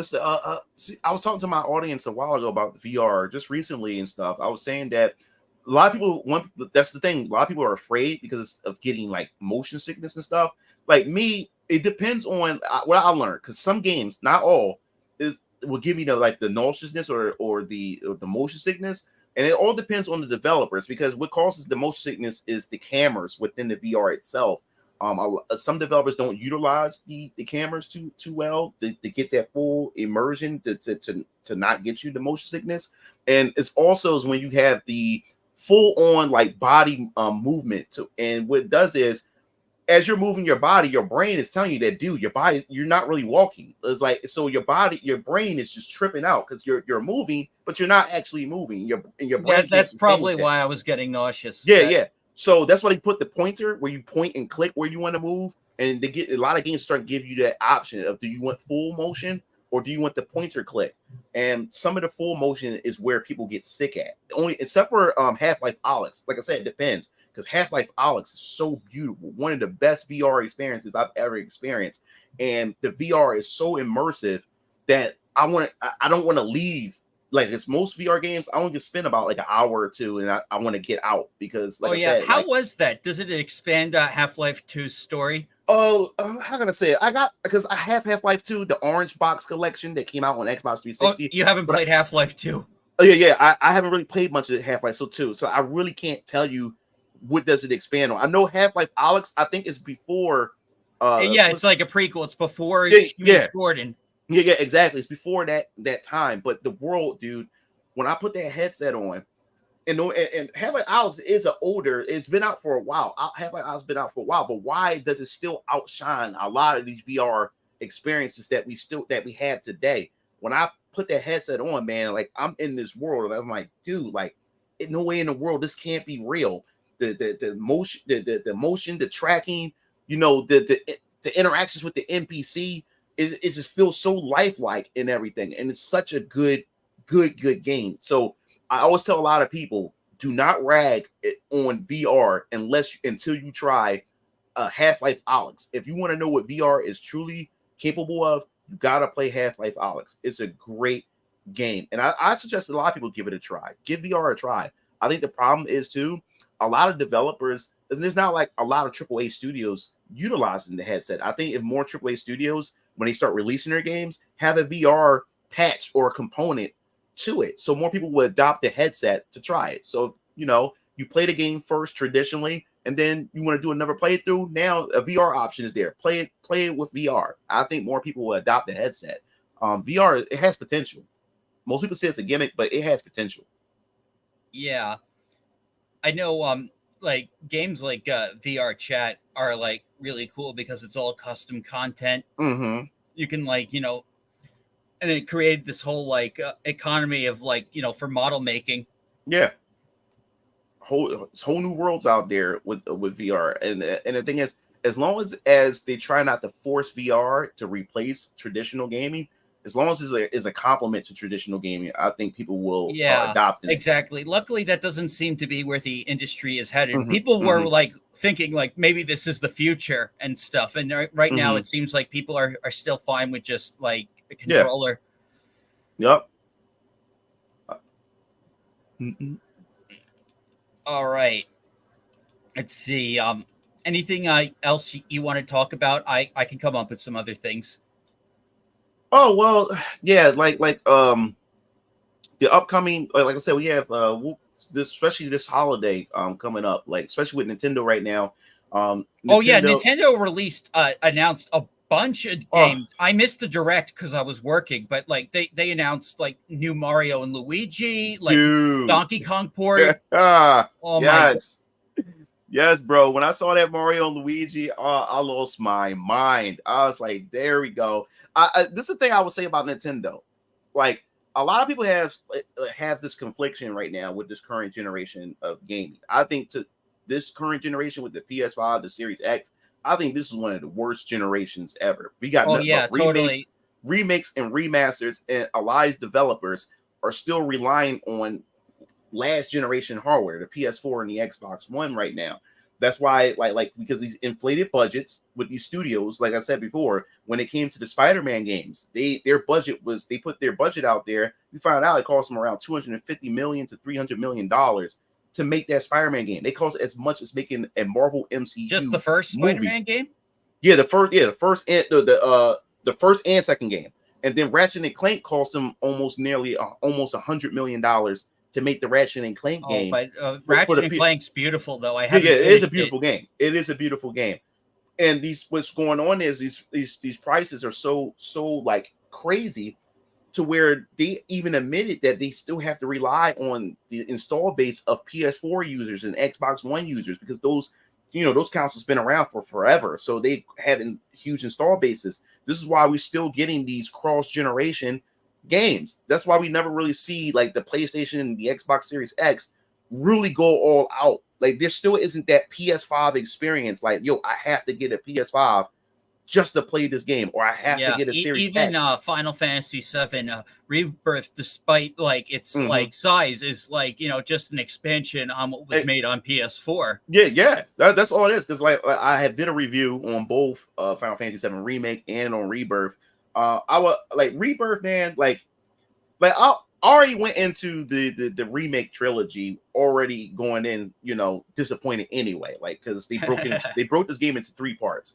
Like it wasn't designed to be that way. Final Fantasy VII was designed as a full experience, and they sit there and they took a full experience and broke it into three parts, which means that there's going to be a lot of bloat, a lot of filler content, especially once they made the announcement that Final Fantasy Remake was just going to be on Midgard alone. And you're only in Midgard in Final Fantasy VII for what, 2 to 4 hours? Or Yeah, whatever like that. You're only there for 2 to 4 hours. How would they be able to stretch this damn game out for 30 to 40 hours? Which means there's going to be a lot of filler in there. Unless, like I said, I was hoping that with the remake, they just add more to the existing story. If you add more for the existing story, then yeah, well, in some areas they did do that, but in a lot of areas it was just like more characters, more filler. Go find a cat. yeah. If you add more lore, but instead with Final Fantasy VII Remake, they changed. They didn't add. They changed. They changed the theme of the game. They changed a lot of aspects of the story. I'm like, what are y'all doing? The first red flag was the fact is that Sephiroth was in the Midgard segments. Yeah. Like that was not even supposed to happen in the first place. So that was already the first red flag that there's going to be some crazy deviations. But once you make it to the end of Final Fantasy VII Remake, they lost the plot. They deviated. We got introduced to Zack. We wasn't even supposed to be introduced to Zack so early into the game. And then Zack is alive. Then we got alternate timelines. We defeated Fate. I'm like, what is going on? This is not even the Final Fantasy VII that I even grew up with. I expected some changes to happen because they warned us. Well, But I didn't expect this. Well, the thing is, like, they sold it as a remake, but it's actually an alternate reality sequel. Yeah, bro. And this is what they did. This was the deception. Like, I'm glad you said this, that they sold it as a remake, because they did. Because the first promotions for it was familiar things that we've seen. Bombing mission, a lot of familiar stuff. I'm like, oh man, all right, I'm good with this. It wasn't until the launch trailer, when the game was about to launch, they started throwing in newer scenes that was never seen. Like never seen the original game at all. That's when I started getting nervous, because I was like, yo, like they waited at the very end to show a couple of things that was never in the original game, but it kind of breaks the storyline. I'm like, what are they doing here? But once I got my hands on the game, I was like, oh man, I said, how these guys are going to how are they going to do this? How are they going to go forward with this? The third game is going to be going to be very crazy with especially with this Aerith stuff. Yeah, bro. If you finished I finished it. I did a whole review on it. Yeah, I did a spoiler review on Rebirth. Is one of my longest videos ever in my YouTube career. It was like an hour and 10 minutes long, the longest video I've ever done. And surprise, I got like 10K views on that. I wasn't expecting to get a lot of views on that. But there was a lot of frustrated fans and a lot of people who was curious because they really wanted to give the game a try. So they went to my video, and oh my god, dude, like the third game is not going to be anything we're going to be familiar with. That's going to be a completely different game because of the decisions that they made with Rebirth, especially at the end. It's going to be a completely different game. It's going to be a lot of unrecognizable things. And also Rebirth didn't, it was the sales was a lot slower than remakes. Yeah, that was because of the PS5 like thing. Like, so, and you know that, and you can see that like that's why Square is like moving away from Sony, because they thought like, you know, they could repeat their past relationship, their past success, and you know, and that's really like a Sony's fault for not like being able to attract like Square's core customer base to the PS5. Yeah. There was like three things that happened with Rebirth. One is because yes, it was exclusive to PS5, but you also too you had a huge crowd of people who played remake and was like seriously pissed and say, yo, I'm checking out. I'm checking out. I'm not being bothered with Rebirth. And then you have other people who say, you know what, this is a 3-parter. I'm gonna just wait till all 3 games are completed before I jump in and actually play this game or whatever. And I forgot the fourth. Most people are waiting for the PC version to drop as well.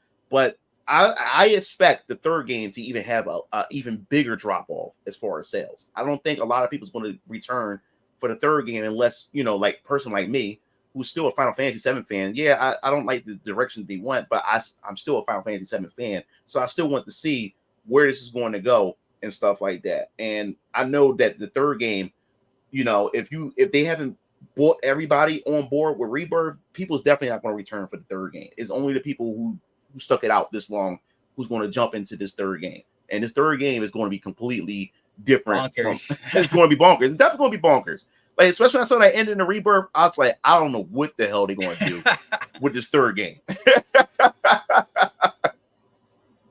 Yup. Yeah, I'm curious to see it. I just think Tetsu Nomura is insane. Yes, he is insane. To me, he's like the Zack Snyder of the game industry right now. That's it. Because Zack Snyder, dude, I don't understand how he has a fan base. People love Zack Snyder, but I like 300 and like, like some of his older movies. 300, 300 was good. That was my first introduction to Zack Snyder. Was 300.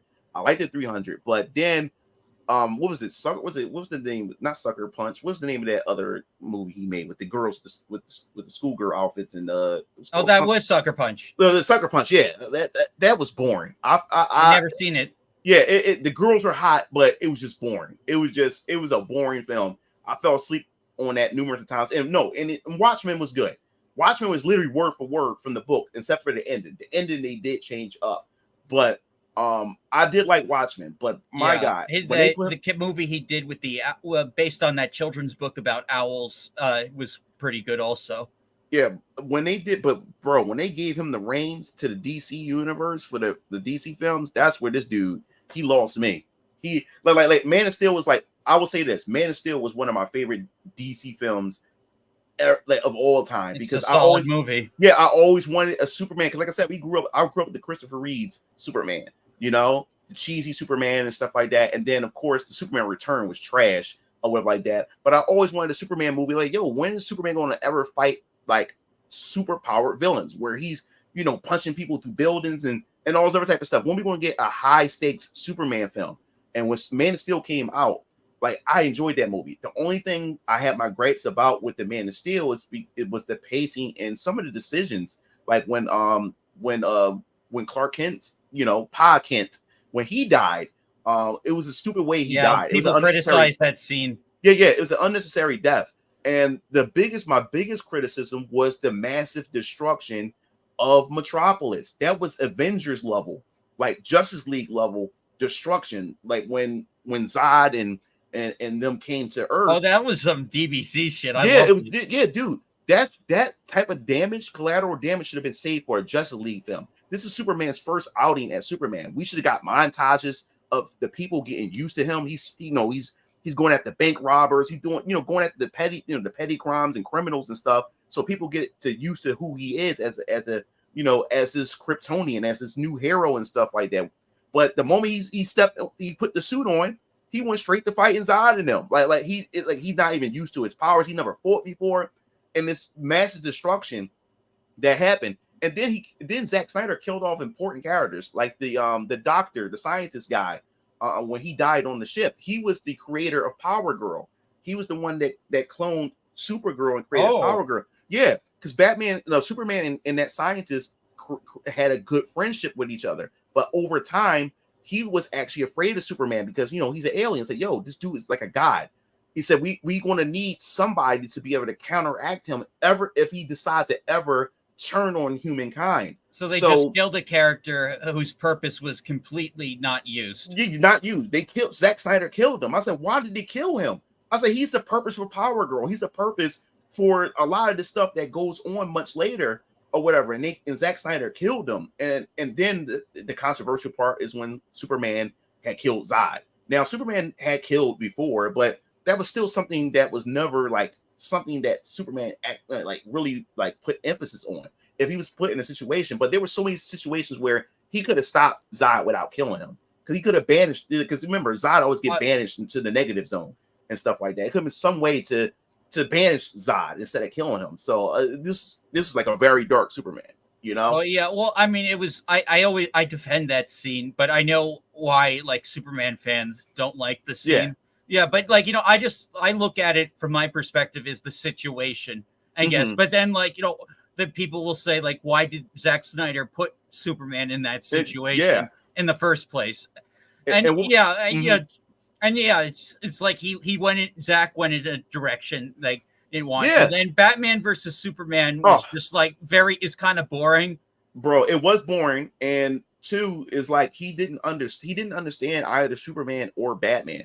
The problem with Zack Snyder too is that Superman and Batman are polar opposite. You end up making Superman dark. So it got to the point where you can't distinguish Batman nor Superman. Batman was more like the dark side of the DC, and Superman was more of the lighter side. But now you both made Superman and Batman dark in a sense as far as their tone, their characters and stuff like that. And the perfect thing about what that would have been perfect about Batman versus Superman is it should have been the battle of ideologies. Superman had a certain ideology and Batman had a different ideology. It was just the clash of ideologies, and that would have been a perfect execution. But it seemed like to me when it came to Zack Snyder, because I remember seeing an interview, and this dude's so full of himself. He said that when he walked into the executive room after the success of Man of Steel, he walked in the executive room and he wanted to plan out what they wanted to do moving forward in DC universe. And he walked into the executive room. He said, "I want to kill Superman." And all the executives he said all of them about to have a heart attack. So what do you mean you want to kill Superman? He said, "Yeah, I want to kill Superman." We didn't have enough time with him with Henry Cavill's Superman. To do the Doomsday stuff in the second movie. Yeah, that should have been Man of Steel 3 or something like that, or Man of Steel 4 that he could have died in, or a Justice League 2 movie that he could essentially died in if they wanted to do that. I agree. They did Doomsday too early. They should have just had Lex. They could have Lex doing the whole thing he does in the pitting Batman and Superman together for a grander scheme, but they didn't need Doomsday. They did not need Doomsday, bro. It's so he said he went into the executive room. The executives, they were even they didn't really want to do it, but they had no one in to run how you had Kevin Feige for the Marvel Cinematic Universe. They didn't have their own Kevin Feige, and Zack Snyder had proven that he had a successful film with Man of Steel. So they end up listening to him, and they gave him reins to do whatever the hell he wanted to do. And I'm like, that was the worst thing they could possibly done. And then when they announced in Batman v Superman that Wonder Woman was going to make a cameo, and I said, now we throwing Wonder Woman, and I have no problem. I think Wonder Woman and Parents was everybody lost their mind when Wonder Woman was the best part of Zack's DC. Yeah, exactly. So we were hyped when Wonder Woman had showed up in Batman v Superman when he was fighting Doomsday. Everybody started cheering and stuff because the way she came in and then she started fighting Doomsday. So it was she was a welcome addition. But I said, "Yo, we throwing in all these superheroes in this film and everything so early. We didn't get a chance to know this new Batman, because if anything, Batman v Superman should have been more of a Batman focused film, because now you're introducing a new Batman to this universe. We need to get to know this Batman. And it seemed like that this Zack Snyder was skipping all the important details, because he wanted to borrow from the was it Miller, Frank Miller's, The yeah, Dark Knight the Returns. Dark Knight Returns. So you want to take stuff from that. So he was mishmashing different elements from different things just to make this film. And then he released a collector's edition of Batman v Superman with the art book and everything. And when you look in the art book, you look at, he had stuff at the Batcave. It also had Robin's suit and everything. And also it had Robin's weapon. Now you know that sometimes Robin would have like a pole arm, like a stick or a staff that he used to use to fight criminals. Well, his pole arm had double-edged blades on it. So I was like, wait a minute. So in this universe, are they killing people in this universe? What do you need double-bladed weapons for? What is going on? Are they like, is Batman and Superman actually stabbing and killing people? Like do you understand how these characters work? How does this work? Like, Zach, what are you doing? So I just didn't like what he was doing, man. He was messing my character. He was just messing my characters up. Yeah, and I was really like stoked for Rebel Moon and stuff, but like it doesn't seem like it's really taking off. And like now he's releasing the director's cuts like on the same day and renaming them different movies. Oh, like, dude, they're calling them Chapter 1 something else. Like, oh my god! Why not just call it Rebel Moon Part 1 director's cut? Like, it's So like, I don't know. I've always been a big Zack Snyder fan, but like, I'm still gonna watch it. But like, I do. I mean, I don't get like, the absurd levels of hate like he gets like on some of it. I understand people disagreeing with his philosophies on DC, but like, he has like a ton of just like people that just absolutely hate him. But I guess like, it's kind of like this thing, like Nomura, Snyder, they need someone to say no. Like they need someone to put him in check. Like maybe this is a little too stupid. Maybe we shouldn't do it. Yeah, because like for instance, like Kojima, like Kojima. I hate Death Stranding. I think that's a pretentious game. Bro.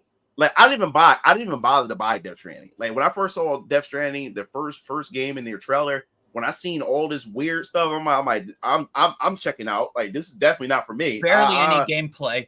Yeah. And then when I start seeing trailers, I'm like, is this a walk simulator? Because I don't really see the gameplay. There's no combat. You just run away from black goop and you pick up shit. When I seen that, I was like, what's the point of it? Like, what is the point? Like, what's the gameplay here? And then when I seen Death Stranding 2 trailer, it started getting you more ridiculous, like with some of the character designs. Oh yeah, the Troy Baker with the guitar. Yeah, dude, I was like, what am I watching? I said, yo, when you let Kojima let loose, like this man lets loose, and I'm like, he loses me after he let loose. That's why I kind of checked out of Metal Gear, because Metal Gear Solid 1 and 2 felt much more grounded. It was, it was that, a government conspiracy type, a stealth type game with, some compelling story plot elements and stuff. Even Metal Gear Solid 3 Snake Eater was still pretty good. But once we got the Metal Gear Solid 4, where they do a time skip, now we have walking two-legged human leg Metal Gears that make cow noises and stuff. And then Raiden ended up becoming a cyborg ninja, and this dude was OP. I mean, and when it came to Kojima, a lot of his games started becoming like cinematic movies where you're watching the game more than you're playing the game. And when Metal Gear Solid 4 came out, man, them cutscenes will last for a very long time. And I'm like, damn, like when I'm going to play the game, like when I'm going to play the game. And then when Phantom Pain came out, I believe it was when Phantom Pain came out, and I remember that the opening cutscene, it was a dude walk like a skeleton dude on a horse on fire, and then there was a whale like falling from the sky that was on fire. I'm like, what the hell is this? Is this even Metal Gear? Like, what is going on? Like Kojima started getting wild with his designs. I'm like, I'm done. I'm out. Yep. Yeah. Yeah. So, let's see. We were talking about like what got us onto Superman. Let's see. We're talking about, just trying to remember. Yeah, so we were talking. Oh yeah, we were talking about Tetsunomura being crazy. Jeez, Oh dude. yeah. Like I don't know. It's just like Kingdom Hearts is when like it was all starting to show, and now this just seems to be like his writing style going forward is just all this like convoluted time travel multiverse stuff. Like with like every piece of side material being important, including the mobile games. Mm-hmm. Yeah, dude. Then when it came to Kingdom Hearts, bro, when it came to Kingdom Hearts, um, I remember this is like during the PS1 era because this was talked about a long time ago that Disney and Square Enix was working on a secret project. I remember in Game Informer magazine they had a picture of Cloud and Donald Duck next to each other, like it was representing I mean Mickey Mouse, not Donald Duck, Mickey It was Mouse and Cloud, and they were shaking hands or something like that, and it was like a representation of that Square and Disney is working on a secret project. Now, I was saying that how would this work? Because there was rumors saying that Disney, no, Final Fantasy and Disney characters will be in the same game together, and I couldn't like fathom seeing Mickey Mouse near Sephiroth, like a killer. You know what I'm saying? Like how would this work? I kept saying to myself, I said, this is going to fail. I kept saying this as a kid, like young me was saying this in the 90s, saying like I can't see this happening. Like me playing Final Fantasy 7 and knowing Sephiroth and who he is, how would like it would look so goofy looking seeing him standing next to Mickey Mouse. How would this work? So as time fast forward, once PS2 came out, we finally get a glimpse of Kingdom Hearts. And I remember when they first showed the beta demo at one of the E3s. And I seen it, I said, wow, it actually works. It actually looks pretty interesting. Now, the thing is, I never bought the first game because during the time that Kingdom Hearts came out, GameCube was out and everything. And when Kingdom Hearts had launched, it was launched around the same time Star Fox, Dinosaur Planet, and a couple other games that was out. So my dad bought me, I wanted Star Fox Dinosaur Planet. So I bought Star Fox Dinosaur Planet for the GameCube. My dad got that for me, but my dad had bought my brother Keo Kingdom Hearts for the PS2. So I was able to see Kingdom Hearts for the first time through my brother or whatever while I was playing Dinosaur Planet on my GameCube. And the thing that would make me excited and why I wanted to play Kingdom Hearts is because I care more about the Final Fantasy characters than the Disney characters. Even though I grew up with Disney, Yeah, that's like the opposite of like everyone that got into yeah, Kingdom Hearts. yeah. I don't care. I never cared for the Disney characters. Like I only cared for Final Fantasy. I wanted to see how these Final Fantasy characters were going to transition into the Kingdom Hearts universe. And I was hoping that, and the thing that really upsetted me about, kind of disappointed, I wouldn't say upset, but more like disappointed me with Kingdom Hearts is that we only visited Disney worlds. I thought we was going to visit some, like Midgard and, and other places, from the Final Fantasy universe, but with the skin of Disney, with the Disney flair over top of it. We got none of that. We just got, Final Fantasy characters as cameos more than anything. You more so visit Disney World. So that kind of like disappointed me. I was hoping to see Zidane from Final Fantasy 9 and Kingdom Hearts 1. We didn't get that. We didn't really get too many Final Fantasy characters. We got more Disney. So I was kind of disappointed with that. But when the trailer to Kingdom Hearts 2 came out, I don't know what it was, but they got me super hyped. And this is during the time Advent Children was about to come out. And this is where we got our first voice actors for the Final Fantasy cast for Advent Children, the English dub. So I was like, this is going to be the first time we actually going to see the other Final Fantasy characters from 7 get voiced, like Tifa and everything.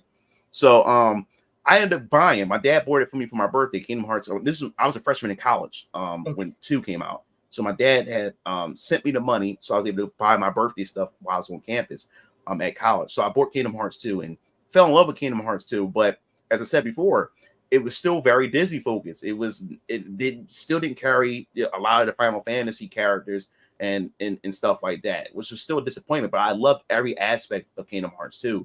But the story started getting convoluted when we started getting introduced to the nobodies. And when they did change the memory on Game Boy Advance, which I never bought since I'm not a handheld dude. Oh yeah, but that's like that's very important to yeah, exactly. Too. And that's the problem. A lot of the important materials started getting scattered on different platforms and different forms of media and stuff like that. And I was like, yo, like they really milking the fan base when it comes to this. But now my brother Keo Lantern, my little brother DX Strike, man, they invested in all the Kingdom Hearts. They bought all the Kingdom Hearts games. Me, after part 2, I was done. I said, I'll just wait for the third game. I'm not buying all these other games, especially when most of them was on handheld platforms. And then most of the games felt like rehashes of the first game because you keep revisiting some of the same places again or whatever like that with some new Disney characters thrown into the mix. And I'm like, nah, I was like, I'm not, you're not fooling me. I'm not buying this. I'm not buying all these different Kingdom Hearts games. I'll just wait for the third. And then once the third game came out, which I was excited for, it was one of the most disappointing Kingdom Hearts games. I did not like the third game at all, especially with the ending and everything. After all that nonsense with Xehanort and all these characters and stuff like that. And now at the end, Xehanort pretty much changed his ways.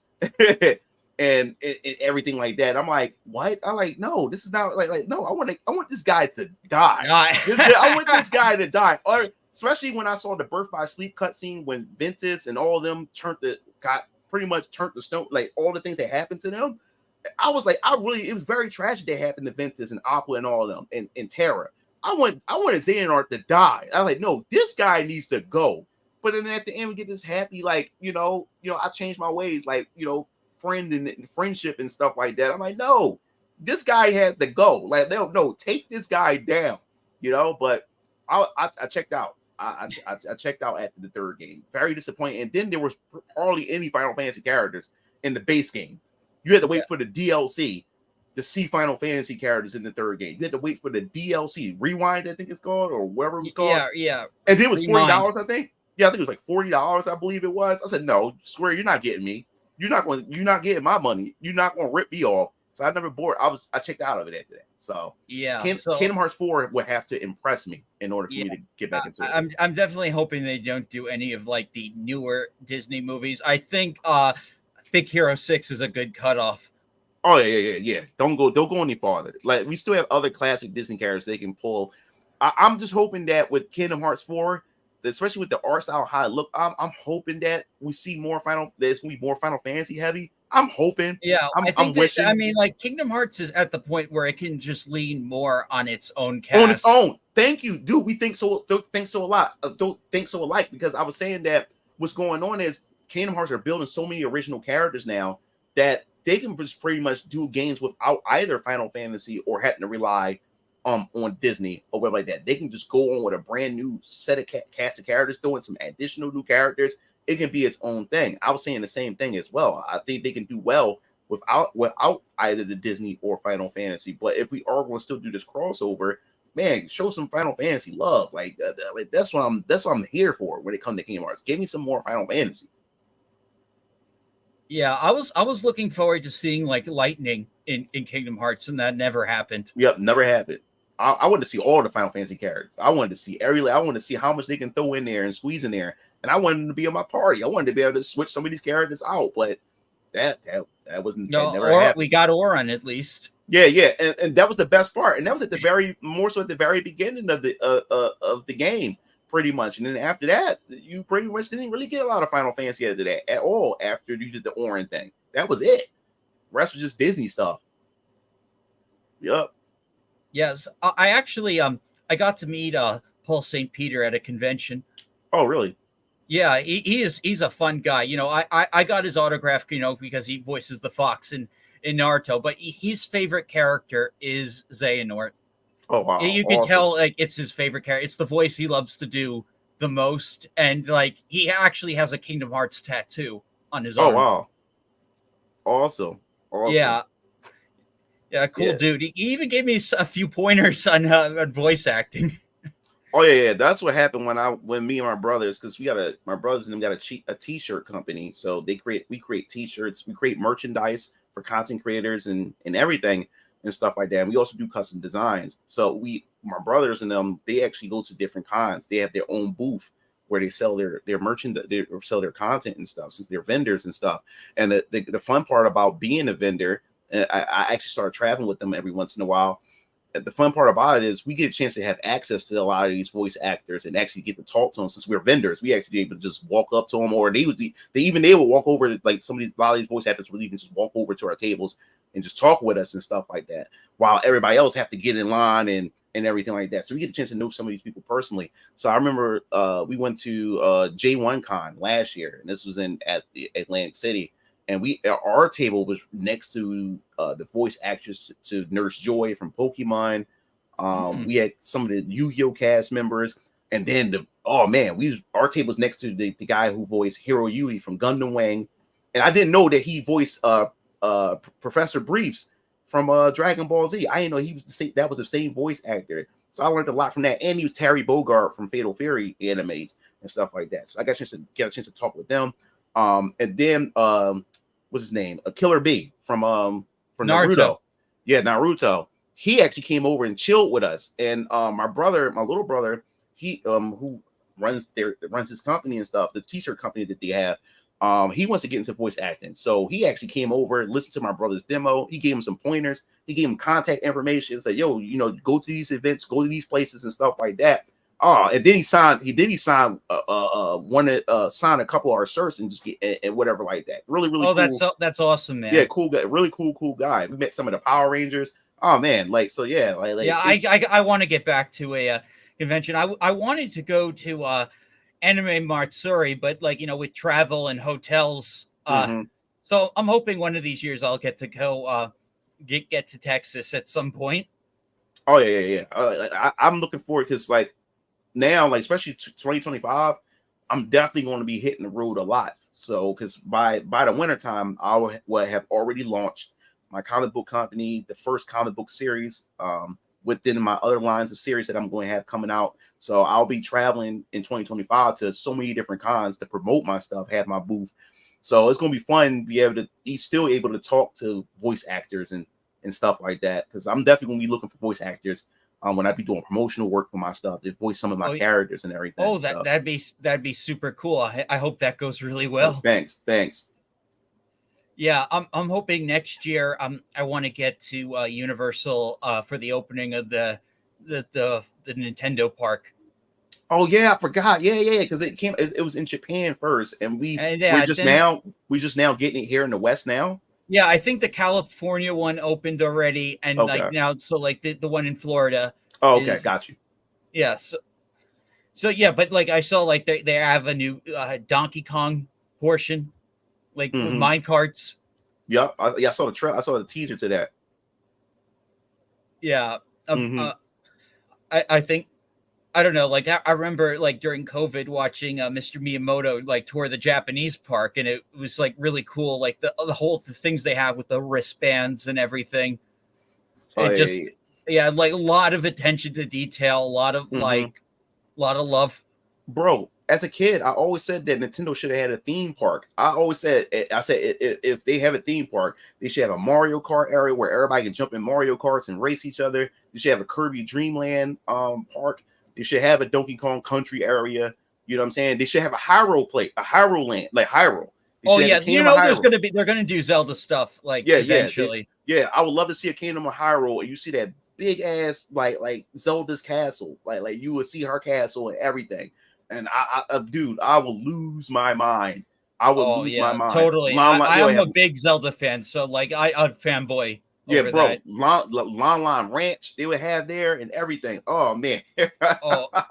They should have a dungeon. Yeah, they should have a dungeon or something that you can actually explore, and they have little puzzles that you can that'd be fun. That would be fun, man. I think that would be awesome that they'll do something. They can do something like that. And Kokiri Forest from Ocarina of Time, where Link grew up at, it should have an area like that there.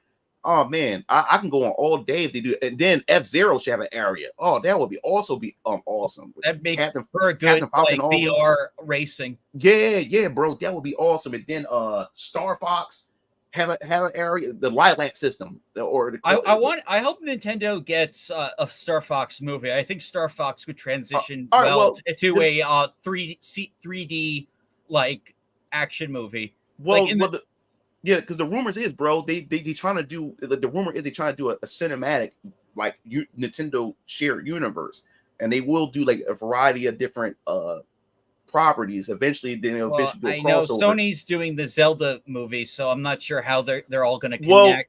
Well, the thing is, because Sony at one point Sony was supposed to do the Mario movie at one point. They were supposed to do at the beginning. At the beginning, Sony was supposed to do. I don't know what happened, but Sony was supposed to do the Mario, but then. Was it Illumination or whoever the studio was ended up doing it? But I think that would be awesome if they do a shared universe or whatever. But we'll see how they do the Zelda. I was kind of surprised that they wanted to go to live action route or whatever, instead Yeah. of just doing the CG. So we'll see how that goes. But I'll tell you one thing: when the Zelda movie do drop, Link, of course, Link is going to be talking in the movie, which means to get the future games, Link is going to be talking in the future games. I don't think they'll break that tradition. I think You don't think so? Link can talk in the movie. I think I'm fine with Link talking in like other media, like the manga or the cartoon, but not in the game. Well, only reason why I say that because they want to bridge, because like people who watch the movies, because what they're trying to do is they're trying to get newcomers who don't watch, who never play the games. A lot of people's going to watch the movie and then eventually want to seek out the games, and a lot of people want to see that correlation. Because if you look at Mario Bros, if you look at the Mario and Luigi game, Mario was talking in there. Mario never really talks, and he talked in the movie. And I said, yeah, if he start talking in the movies, we're gonna start seeing future projects where Mario will actually start saying full sentences and actually start talking. I can see Zelda. I can see that happening. If Link starts talking in theater, start talking in movies, and people like it and it's resonating with people, people's gonna start buying those games, and people's gonna wonder like, how come Link is not talking? You know, so that's why I think they're gonna actually do that. But I think what they're gonna do is they're gonna be careful when it comes to what voice actor. They're gonna get a nice voice actor, and they actually gonna have to like really, really do it well in order for people to like buy into it. Because for a long time we thought Final Fantasy at one point was never going to do voice acting at one point. They was always going to be, you know, just text based and stuff like that. But 10 had broke that mold. I didn't think I was ready for a voice acting Final Fantasy game. I didn't think I was ready for that. But 10, they did a good job with that. And then when it came to like Cloud and everybody else started talking, it became a norm over the years. So I can see them doing that eventually, having Link talk. I can see them doing that. Yeah. All right. So, is there anything else you're looking forward to this year? Oh wait, how about, are you a Sonic fan? Oh yeah, of course I'm a Sonic fan. Oh yeah. So we got the new Shadow game and we got the movie. I'm still waiting for that damn trailer. Oh yeah. I forgot. It does it come out this year? The movie? Yeah, Christmas. Yeah, dude, I literally forgot. I'm thinking that it was coming out next year or whatever like that. But I literally forgot because I remember they said the Knuckles spinoff comes out first, and then yeah, the Knuckles spinoff came and went. It was filler. Yeah. So I didn't even watch that. I didn't even watch that, but I do. Where is it? Oh yeah, I do have right here. I do have the both the movies. Oh, nice. 1 and 2. I got them both for my birthday. My brothers bought them each time on my birthday. Yeah, I have like a double. I have a double Blu-ray pack. Yeah. So, yeah, man. Like, the Shadow Generations. It looks interesting because like when it came to like the Sonic Boost generation, the Boost games, I wasn't really like that much of a fan of the Boost games.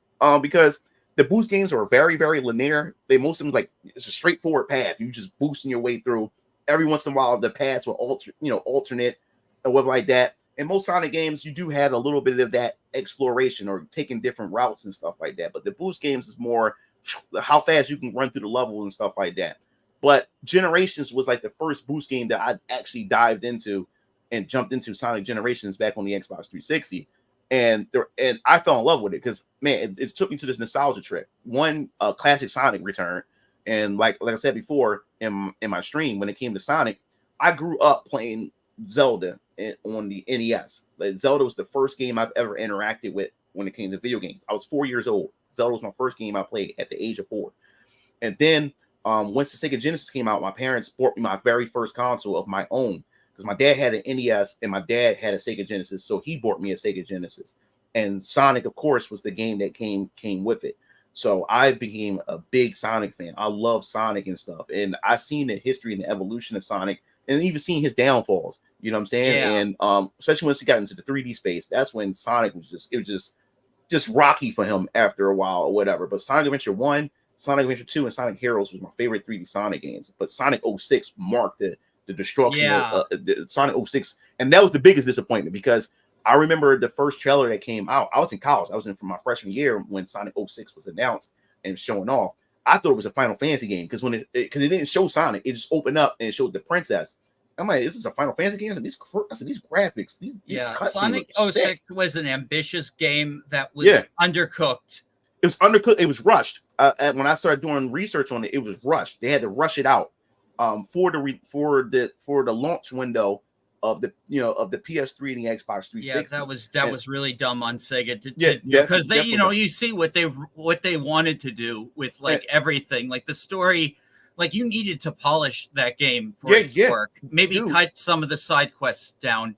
Bro, I was so upset with that. It was very unpolished, and I think that's what makes me mad about when I see games, especially when it comes to Sega. It seems like I always had that history with Sega of being like disappointed, especially with 06, because as you said, you saw what they were going for. You saw the potential in it, and I liked the fact is that each of the hedgehogs offer something unique to their gameplay. Yeah, you had Sonic with his traditional fast-paced gameplay, momentum and speed and stuff like that. And then you had Shadow, which he adopted his gameplay mechanics from the Shadow the Hedgehog game, where you had the guns and the vehicles and stuff. I said, that's cool. Yeah, and the chaos powers. Exactly. So you differentiate in the hedgehogs, and then you introduce physics mechanics with Silver the Hedgehog. I said, yo, I like this. I think Silver's powers are cool. I think he's super strong. I liked throwing stuff. The only thing is, like, it's just like, there was just some bad level design, like especially the pyramid where you get the stand wave, like it pushes you back, and then for 10 minutes you're just fighting those waves. It was just bad. It was just bad design, bad camera. It was glitches. It was just so many things that ruined that game, where it should have been a slam dunk for Sega when it came to Sonic 06. And then it also had that mature look to it. It was going, because the characters, the designs, like I said, like when I saw the princess, like this is a Final Fantasy game. Once I saw Eggman show up, and he looked more lifelike and realistic. And I was like, wait a minute, this is I wish, and this is before reaction videos was a thing on YouTube or whatever. You should have seen my reaction. I said, wait a minute, this is a Sonic game? I said, why do Sonic look this damn good? I thought it was Final Fantasy, opening to a new Final Fantasy game. And then when Sonic showed up, dude, I lost it. And then once the game came out, and then you also got that feel of Sonic Adventure from it as well. Yeah, you had 3 different stories and stuff. I said, yo, this is what I've been waiting for. So I got my Xbox 360 for Christmas, and my parents had bought me, when I came home from college for the Christmas break, they bought me the Xbox 360, and they bought me the Sonic 06. And I popped it in, man. And soon I turned it on, I see the opening cutscene and stuff, and then things just felt wrong. Something just didn't feel right. And the load times. Oh my god. That was some of the worst load times I've ever experienced. Bro, the load times was horrible. And then as I'm playing, when you play through the Emerald Coast stage with Sonic, even the speed fell off. Something felt wrong about the speed, because the trailer showed like the speed is like really, really fast, like the Sonic Adventure games. But the game felt really, really floaty. The speed didn't feel right. And then you get these automated parts where Sonic runs automatically, and all you gotta do is move him left and right. And even that segment, when you hit stuff, he rolls, and then he sort of glitching through the floor. And so I'm like, what is going on here? I said, this game, it feels bad. It feels really, really bad. And I just turned away from it for a bit. It took me a long time to beat that game, because it's a very frustrating game. It was through. I think the story is pretty cool. Like, it was pretty cool.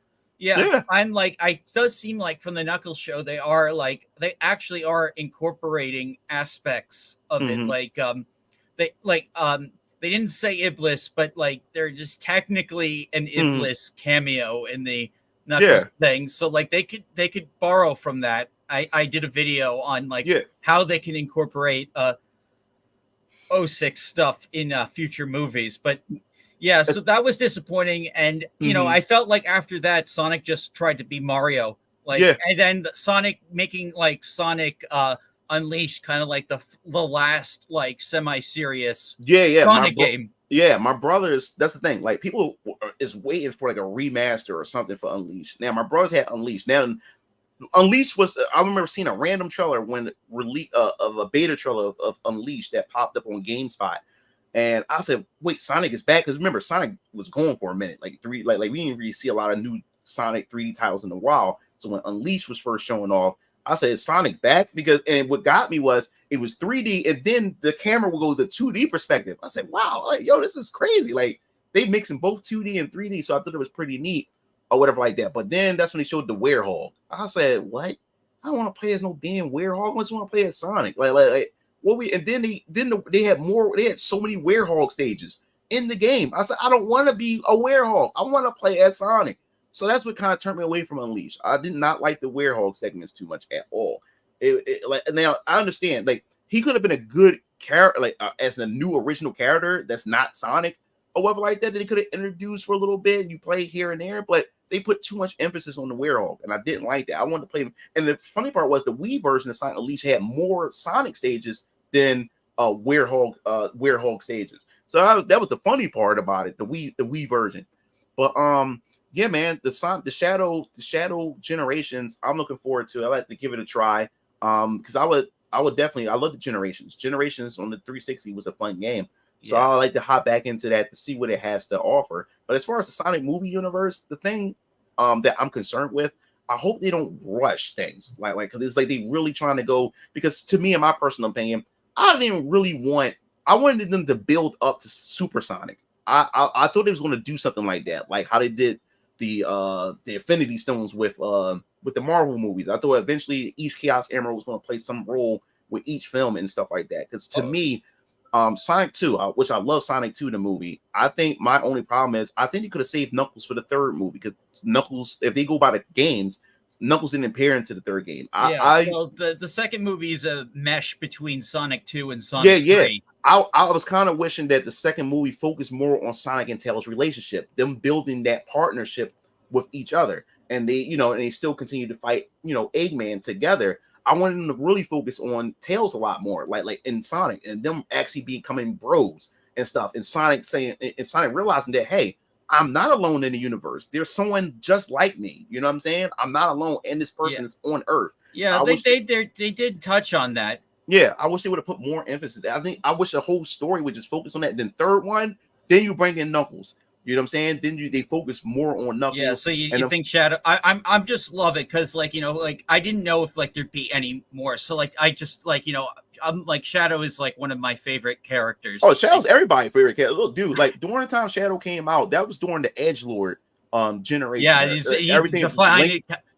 Linkin Park. Everybody wanted to be Edgelords and stuff like that. I know. He's a staple of the 2000s. Yeah, he was the Edgelord. So I was a teenager becoming an adult during that era. So all the young kids around 6, 7, to 10 years old, all the kids wanted to be Shadow. All the young boys wanted to be Edgelords at that time and stuff like that. So I understand. That was why. me. That was me. Yeah. That was my little brother. That was my little brother. Let the hell out of Shadow or like that.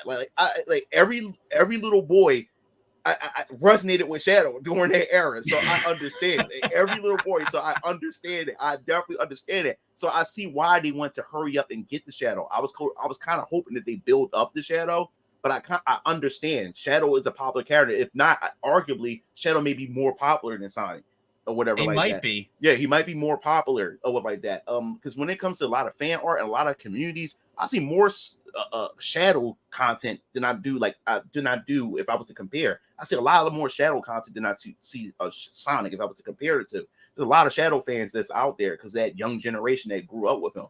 So so I kind of understand why they moved to it, because when I seen the end credits to Sonic 2 the movie, I said, wow, we really stepping into Shadow already? I said, oh my god, we doing this already. I figured we do Sonic Adventure 1 at least with Chaos first before we do Sonic Adventure 2. So I was like, I guess we jump into Sonic Adventure 2 instead of 1. And I have no idea. They're going to tease something at the end of the third movie, and they can go either forwards or backwards. It can either be Metal Sonic, Chaos, or it could be bro. This is what I wanted to. This was my idea of a time of how I would have did the Sonic movies. I was saying first you have Sonic, of course, the first movie. The Sonic 2 with Sonic and Tails. Sonic 3 would then introduce Knuckles as the villain because there's a misunderstanding. But then the three of them join forces to fight Eggman. Then I was thinking that if they do a fourth Sonic movie, that's when you introduce Amy and Hyper Metal Sonic based off this. Remember Sonic CD was the introduction to Amy. So now you bring in Amy into the mix and stuff like that. And then you bring in Hyper Metal Sonic, because now Robotnik or Eggman, he wants to create something that can compete against Sonic. So that'd be a way to bring in Amy as well, or whatever like that. And that also bring in that whole teenage love thing. Now Sonic is growing into a teenager, and now girlfriends are getting, now he Yeah. has like a fangirl that's constantly hammering him down and stuff like that. And that could have been a perfect thing to introduce him Amy with the fourth one and stuff like that. And then that's when after that we can get into the Sonic Adventures after the fourth one, because they said they want to do a lot of them. As long as people support it, they said they want to do a lot of they want to make it a franchise. Yeah, I think they can still work like a bunch of the old the stuff that I know, like we're skipping straight to Shadow, but they can still do a bunch of that stuff with shows and other movies. Yeah, they definitely can. That's why I believe that's why they did the Knuckles spinoff, because they said they do want to do spinoffs of other characters and stuff like that. So I can see what was it, the Knuckles Chaotix have a spinoff, the Chaotix team have a spinoff of their own and stuff like that. It's a whole thing, a lot of things they can do when it comes to this universe. I'm excited though, because if Amy is going to be in the third movie, if she happens to be in the third movie, I think she's the bridge that connects with Shadow and Sonic, because remember, Maria dies. I can see Amy sympathizing with Shadow and try to bring him over from the darkness. Yeah, just like in the game. Yeah, I can see that. I think that'd be perfect if they did something like that, if they go that route. Yeah, so it'd be interesting if they introduced 3 new characters in this movie, because I really want Rouge in this movie, and I think she's being played by the Jessica Jones actress, which I think is a great casting. Great casting. I'm right. Great casting. I mean, it makes sense because Rouge, she worked with like a spy, like in Sonic X for Gun and stuff like that. So that would work. That would definitely work. It's just, my thing is, it's different when you do comics and video games and stuff like that, because you have enough time to get these characters and can't introduce too much too quickly. But we got Sonic, we got Tails and Knuckles. Yeah, but now, like Shadow's going to Shadow alone is big. Will take up so much of the movie that then like, how do you like give Rouge and Amy? So like it's going to be one or the other. Either Rouge comes in or Amy comes in. Yeah. So that's it's going to be interesting how they're going to work that all out. But I do believe Amy will come at some point, probably saving her for Metal Sonic. Yeah, that would make sense. That would make sense. I'm all on board for that. But yeah, dude, like if they do well, hopefully they do well. I just like I said, hopefully they just don't rush things, because they know that fans is going to eat it up. Hopefully you just take their time with it, respect the source material, and also like as far as the human characters are concerned, like a lot of them had less what I liked about the second one, there wasn't really a lot of the human characters like that was really heavily in the second one, which I like. So as I'm wondering, they weren't the focus, but they also like were good. Like they were good, and they played a good part. They played a good part into the story. They did. Yeah, so like right. That was like the biggest complaint with the Knuckles show, is that it was like focused a lot more on this side character from the movies, Wade, the cop. Yeah, and so like it became more about his family and father issues. Yeah, and then like then Knuckles, and I'm sure there was budgetary reasons for that. Most definitely budget. Most definitely budget. Yeah. Most definitely budget. Yeah. Well, okay, man. I don't think the movie's gonna have that problem. No, I don't think so. No. I think want to handle that with care. I'm just excited, and now that you reminded me of it, I forgot it came out this year. So yeah, we should be seeing the trailer soon. This movie's right around the corner, so we should be seeing the trailer this summer. We should be. Yeah, people are saying San Diego Comic-Con now. Oh, that would make sense. Yeah, that would make perfect sense. All right, so I'm going to wrap up the show right now. Anything else you want to say before we do? Oh no, I all I want to say is, man, like I appreciate you allow me to come up onto this platform or whatever like that. Oh, awesome. Yeah, no, sure thing, man. Yeah. I do have a podcast too. My goal is my goal is with the podcast is I need to be consistent with it. I want to be consistent enough to where I have a consistent viewer base that watch my stream, because I want to also invite you guys, since you guys went out your way to bring me to your platform. I want to return the favor too, but I also want to make sure that there's an audience to actually see you guys, so you guys can benefit from it as well. So you get more eyes on your platform and stuff like that. So after I get a couple episodes out of the way, and everything, and I have like an established viewer base, I will definitely be inviting you and Cassie and Leon and a lot of you guys onto my platform as well, so everybody can actually get a chance to meet you guys and follow you guys and subscribe to you guys. You know? Oh, that's awesome, man.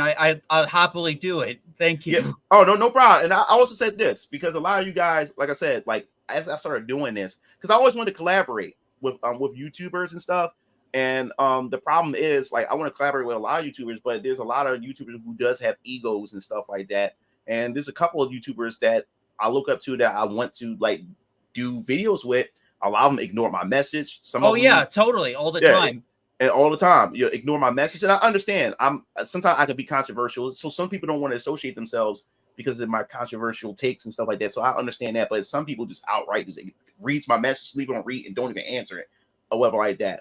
So I say this is because I have faith that I'm going to blow up and become an even bigger YouTuber. And those of you guys who gave me a chance, you guys will always have access to me. I don't care how big I am. Y'all guys will always come to my platform. Yeah, that's my philosophy as well. I don't care how big your channel is. Like, I've,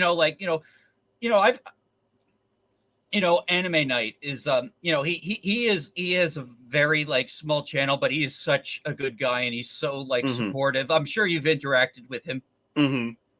Yeah, and that's why I said, like, those you guys who gave me a chance, when I do become big, you guys will always have access to me. I will always invite y'all on my platform. I will always go to your platform, no matter how big I am, because you guys were the first to give me a chance to come to your platforms and talk with you and your audience and stuff like that. So that door is always going to be open for you guys. But everybody else who didn't give me a chance, screw, like, the door is closed. That door is closed. That door is closed. You know what I'm saying? So yeah. So thank you all for watching, everyone.